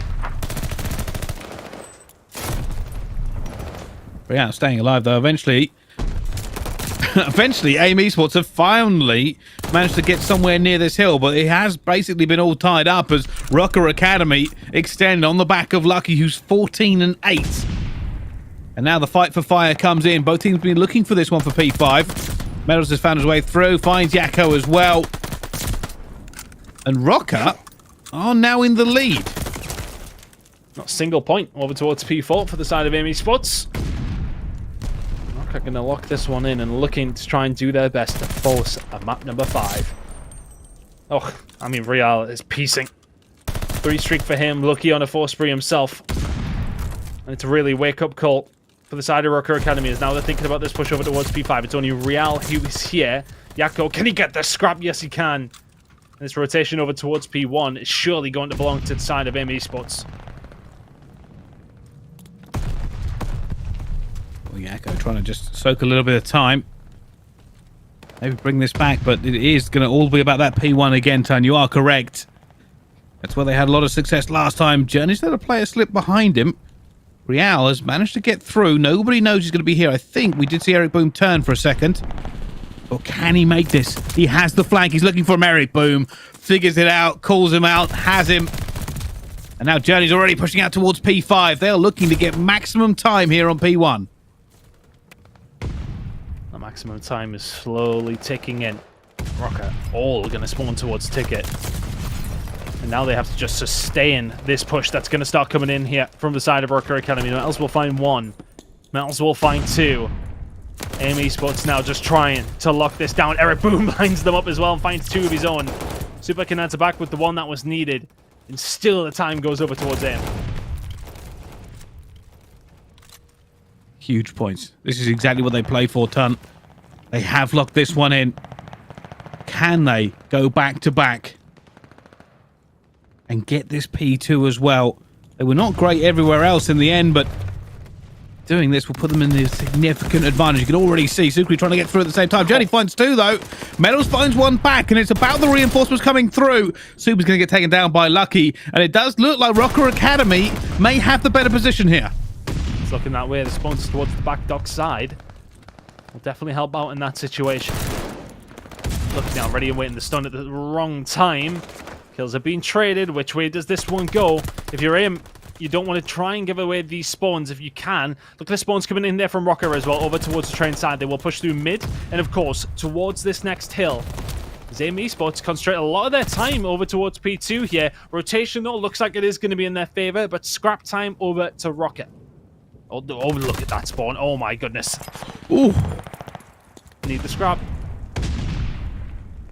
Well, I tell you something. This is really kind of being the same as Picard. Both teams just pulling out all the stops for this. Here comes the point, though.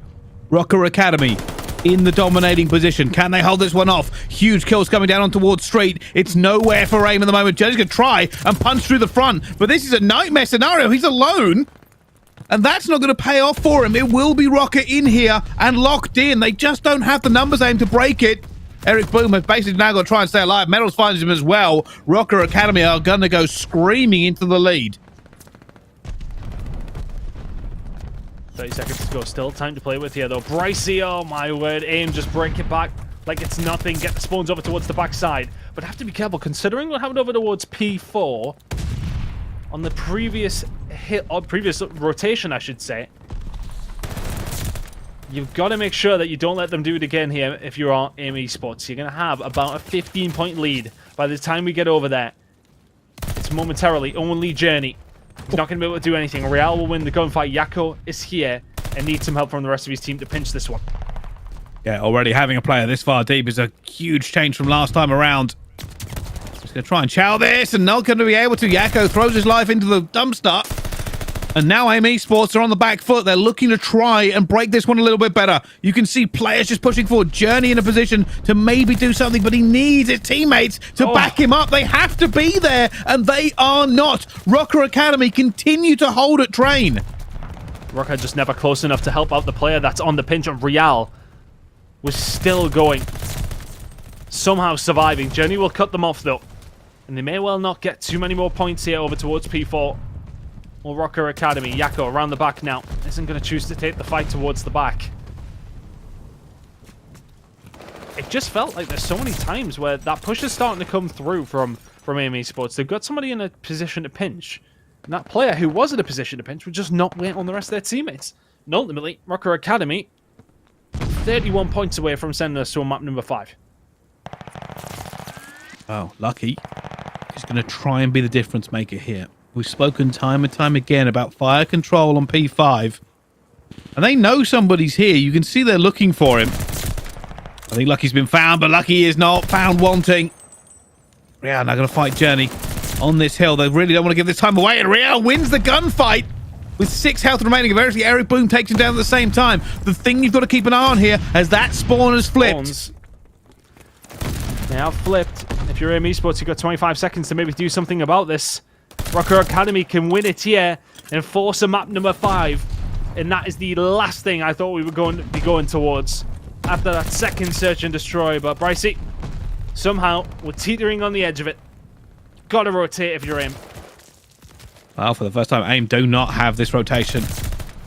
They do not have it in the slightest. Super by Ticket, trying to do everything he can. Metal's going to be up top there at the same time. Lucky out as well with Yako. Comes through. Yako wins that gunfight, though. Looking for the player outside. Runs away from it. Eventually going to go down. There are AIM players all over this. Eric Boom comes through. And they now have managed to jump on board. And AIM have an opportunity. Rocker are now the team under the gun. And that's a long flank by Lucky. Going to catch Journey. Oh, and now if you're AIM, do you stick your twist? Which way do you try and defend from? Eric Boom is going to fall. Yako will find one at the Super. If he can find a second, that would be absolutely huge. Super now in the point on his own. Super dead. Rocker in. And that's done. Rocker Academy, they split across the entire map to make that one. There was some ice in their veins. They did not go quietly. They did not panic. They just hit every possible angle, and they have managed to take this to a map number 5, Ton. It's crazy. Honestly, that is the last thing I expected to happen at this stage, especially with the first 2 maps. So look, AIM and Rocket, it seemed very serious in map number 1, back and forth between each other.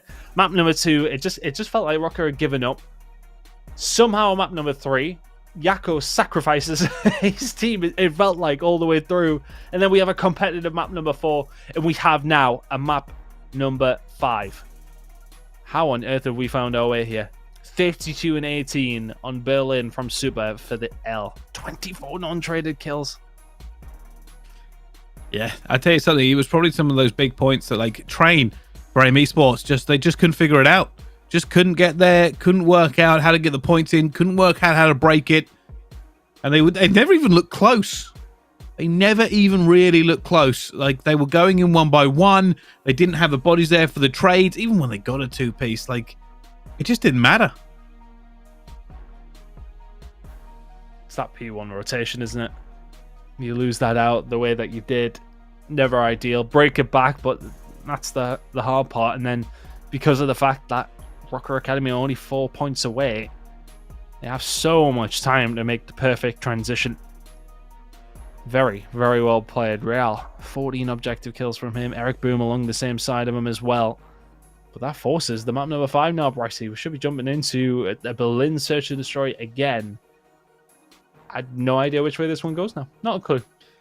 Well, it does give us that kind of inkling of what could we see in the Elite Challengers playoffs. But map 5 coming up, so we're going to go to a quick break. Don't go anywhere. This ends next map.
Ladies and gentlemen, welcome back to Call of Duty Challengers Elite. It is time for map number 5 in the Spanish derby.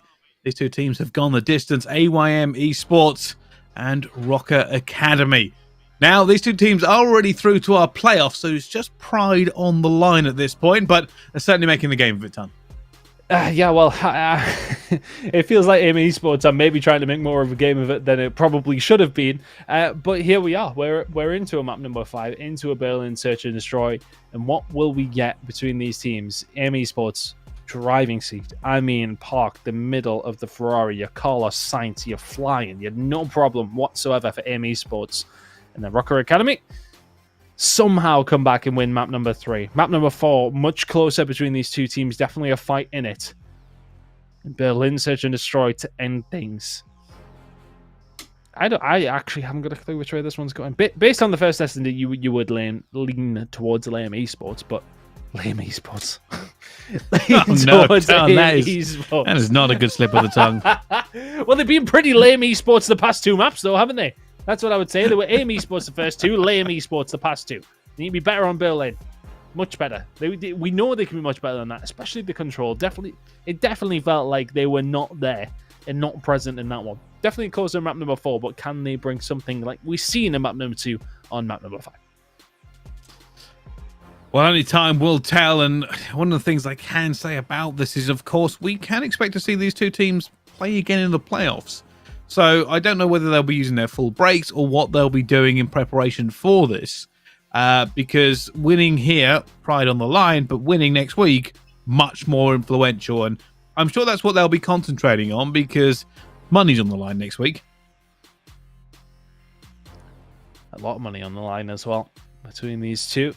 Conclusion will come next week. 2 days of play across both regions as we finish things off. The Challengers Elite Season 3. Cracking on. It just feels like the whole season, Challengers, CDL included, is just disappearing in front of my very eyes. I feel like we were in Dallas last week. And yeah, it is certainly going fast, but time flies when you're having fun, and that's what Call of Duty is all about. For anyone asking in the chat here, essentially what is going on, this is just a game. It's just a very, very good game. At the moment, if you are kind of curious, we do have the Elite Playoffs locked in. AIM, Ultra, War, and Rocker, in that order, are all locked in for next week in the playoffs. So don't worry about any of that. This one, though, will end here on map number 5.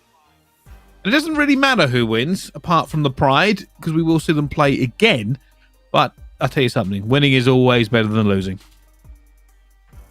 Always. Now, which way do these attacks go? Are we going to see some fast plans from both squads? Are we going to see the snipers out once again? Expect, at minimum, Lucky to be rocking it on occasion. But here we go from the side of AIM Esports. They're flying down towards Beach Street. Sniper very aggressively from Super. Eric Boom lying down in the door. Will take that kill all day long. They'll see the pressure coming in over towards B. Can Rocker get this down before the retake comes in? Well, they're looking to do so. Super backing off now with that sniper, looking for any sort of a pick that he can find. But with Bomb down, the advantage is with Rocker. They just have to stop those players getting in. Jenny's opened one window. We see Real in the corner. He's trying to figure out exactly where he could be. Holding the angle slowly but surely to come through, but Real finds 2! Oh my god. Oh, it's a shutdown inside the site! And Super's left high and dry and with nowhere to go. So he'll just wait this one out. So difficult for Super to do much here. With the time that was remaining, never going to be likely, but that is down to Real. Showing off some of that hype we heard about at the beginning of the season, Brycey. That was insane.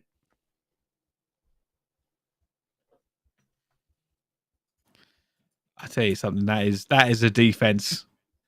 You normally would expect people to be looking over him and to hold on.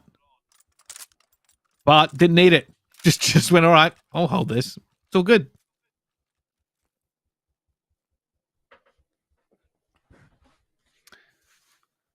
See if AIM Esports can bring back something after that round. Has been snatched away from them.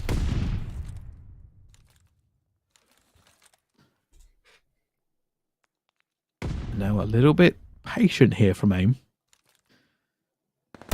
They're looking to try and get in. He has been found. 2 players snap onto Lucky, but Eric Boom walks away with it and almost gets taken down by Metals. Slight advantage here now to AIM. They're going to be looking to execute onto a bomb site. Can they find their way through flawlessly? And somehow they almost do. But it will come down to a 2 versus 2. Journeys all the way through to A site. Oh, did they hear that door? I don't think they did. None of them have reacted. And it looks like Journey might be the playmaker here for AIM. Rocker Academy playing close.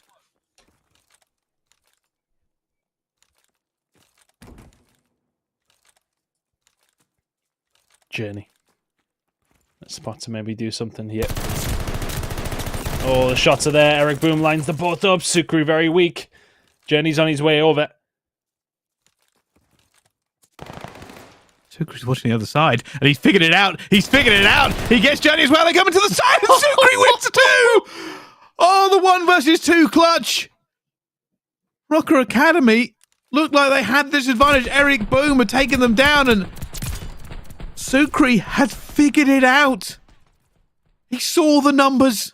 He worked it out and said, hey, I'm not even going to look at Eric Boom. Somebody's coming the other way.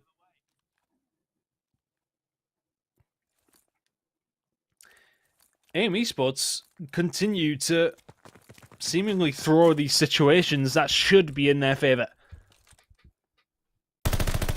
Looking for the information if you're Sukri. You see at minimum 1, of course 2 have crossed.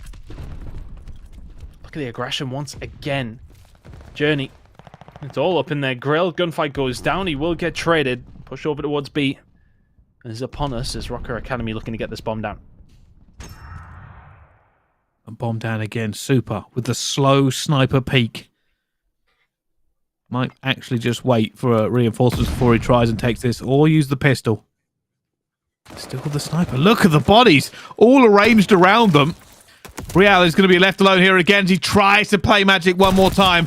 Not going to be able to. Eric Boom is going to get a big shot as well. And now Sukri has to fly across. Eric Boom's going to take him down. And I've got to say, I don't think that was a good defense from Rocker. They left him alone. How do 3 players get that close to the bomb site with nobody shutting them down? Seems far too easy, doesn't it? Far too easy. It has to be said, it's capped off by sublime shots out of Eric Boom. And we suddenly have a map on our hands. 2-1 now. AME Sports looking to try and get back into this one.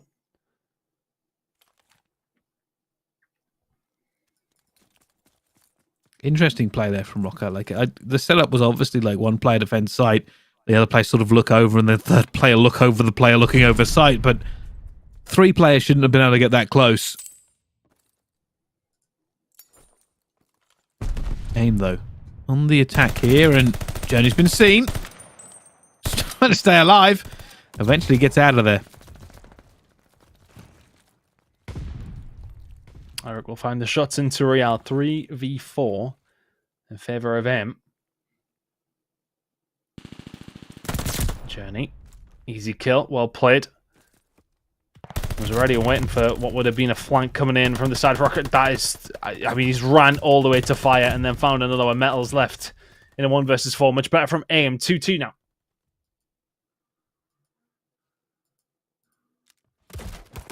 Wow, this has been a huge comeback from them, and it does seem a little disjointed from both of these 2 teams.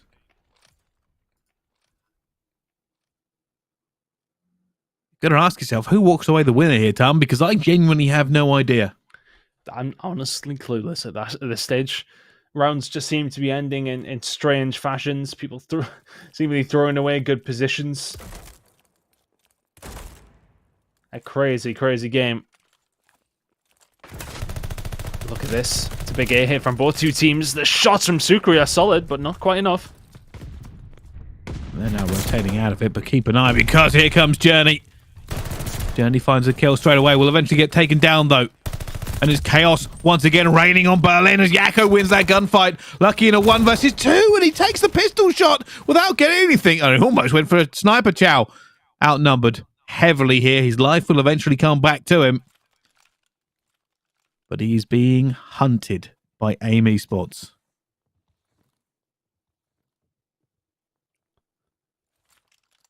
Staying alive. I knew you were going to do that. I think you might see one here, and he has. A little bit of leg damage. This is so tense between these 2, Ton. Oh! Lucky, surely not. Eric Boom will deal with him in the end. Honestly, you never know what's going to happen in these rounds, Brycey. You never know. That one felt like it went on for about an hour with him hunting that player down, but Eric Boom is having a great game now. 8-2, Ton.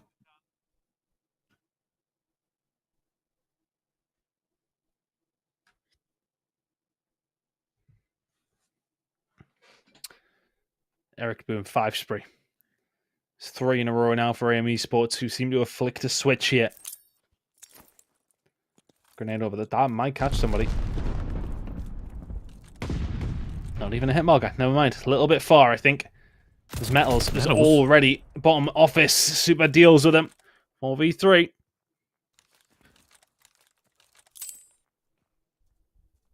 With the numbers advantage, they're not really pushing this yet. They're still trying to figure out a little bit of information. Yakko is checking out up top. It looks like they're going for a ticket hit. There are 2 players here that we know of. Eric Boom checking every corner he can find.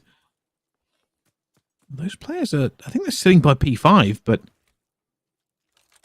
they have no idea. With Journey watching the overextend, they have managed to rotate all the way through, Ton. Bomb will be going down.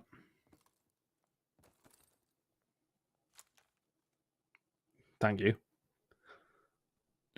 I'm not quite sure what the jump over towards the desk was, but nonetheless, that bomb does go down. The shots for Sucre are never going to be easy. Real here for company. Yako around the outside as well, just surviving, just running around, being a nuisance, but Sucre will find him 3v3. And this has got a bit chaotic now as players have managed to kind of intermingle. The battle lines have become blurred.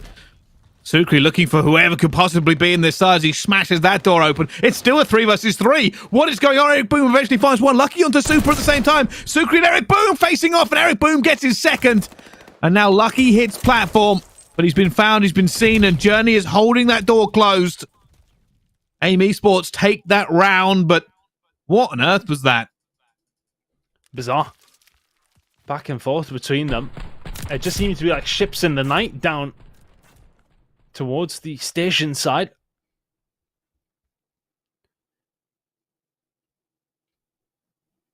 Well then, 4-2 to AIM Esports now. 7 spree for Eric Boom. So there you go. He will 100%, I believe, have a hold of that glide bomb, unless anything strange has happened, of course.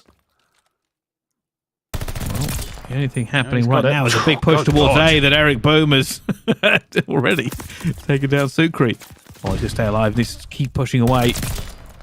Surely not Eric Boom! And I don't know where Rocker Academy go from here. I suggest not near Eric Boom. Yeah, I would stay away from him. That's 3 kills in the round. That's 10 in a row for Eric Boom. No funny business here. 5-2, dominating the A side. I don't think he missed a bullet on that turn. I genuinely don't think he missed a bullet that round, Brycey.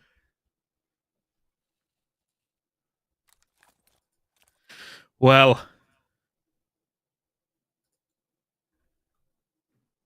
Eric Boom 13-2. AIM Esports 5-2 up in this S&D. The glide bomb in the pocket. Not a foot been put wrong in 5 rounds in a row. The reverse sweep dies here.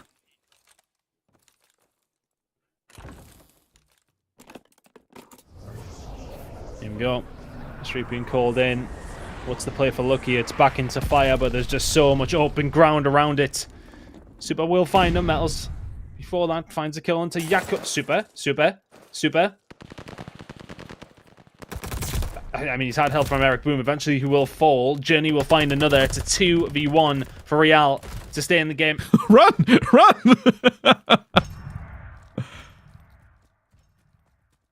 Eric Boom's on an 11 streak, by the way. If he makes this a 12. Just go for the defuse. Don't even look at him. Don't even look at him. Just defuse. I think he's in the distance. I think Eric Boom has seen him, and he has. Shots going down. Journey will close this door, and Eric Boom gets 12 in a row. A brilliant performance in the end from AIM, specifically on the search and destroys. Control was shaky, to say the least, but Eric Boom puts the team on his back for map number 5 and gets the job done eventually. It feels like it was done a while ago, but they just didn't quite tick off that final map. It was a strange series, very strange series. Eric Boom went on a 12 streak in S&D. Just like, I'm just not going to die for many, many rounds. Unbelievable stat line. 15-2. More damage than his team combined. That is outrageous. An absolutely absurd game from him.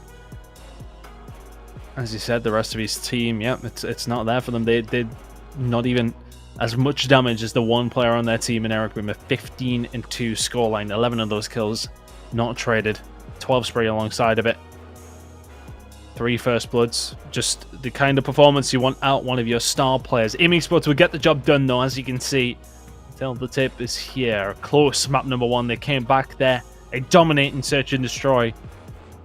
A control they honestly should have won. And then into map number 4, which was very competitive, very, very close. Rocker Academy with a couple of really good holes on hills that you don't usually see. And AIM Esports dominating in map number 5, courtesy of Eric Boom's 15-2. Good series. the Spanish derby. Yeah, it certainly was. I got to say, though, I think a little bit close along the way, you know, both hard points incredibly close. As you look through the score lines, the control could have gone either way, but Rocker stepped it up. But the S&Ds were a one-sided affair, 12-3 in the end. And yeah, AIM Esports solidify their top point at the top. They already had it, but they are looking like the best team going in the playoffs. Yeah, they really are. I'm curious to see what the control game looks like in a serious game. All things said, you know, we can talk about whatever, but I'm looking forward to see what they look like next week. They're going to be the team to beat, yeah, Bressie. They certainly will. Well, the European journey has ended. The groups are done. The playoffs are locked in. We have our 4 teams. AIM, Ultra, War, and Rocker Academy will be going into the games next week. But we still have to find our North American sides. All that and more will be coming up right after this break. We'll see you in just a short while.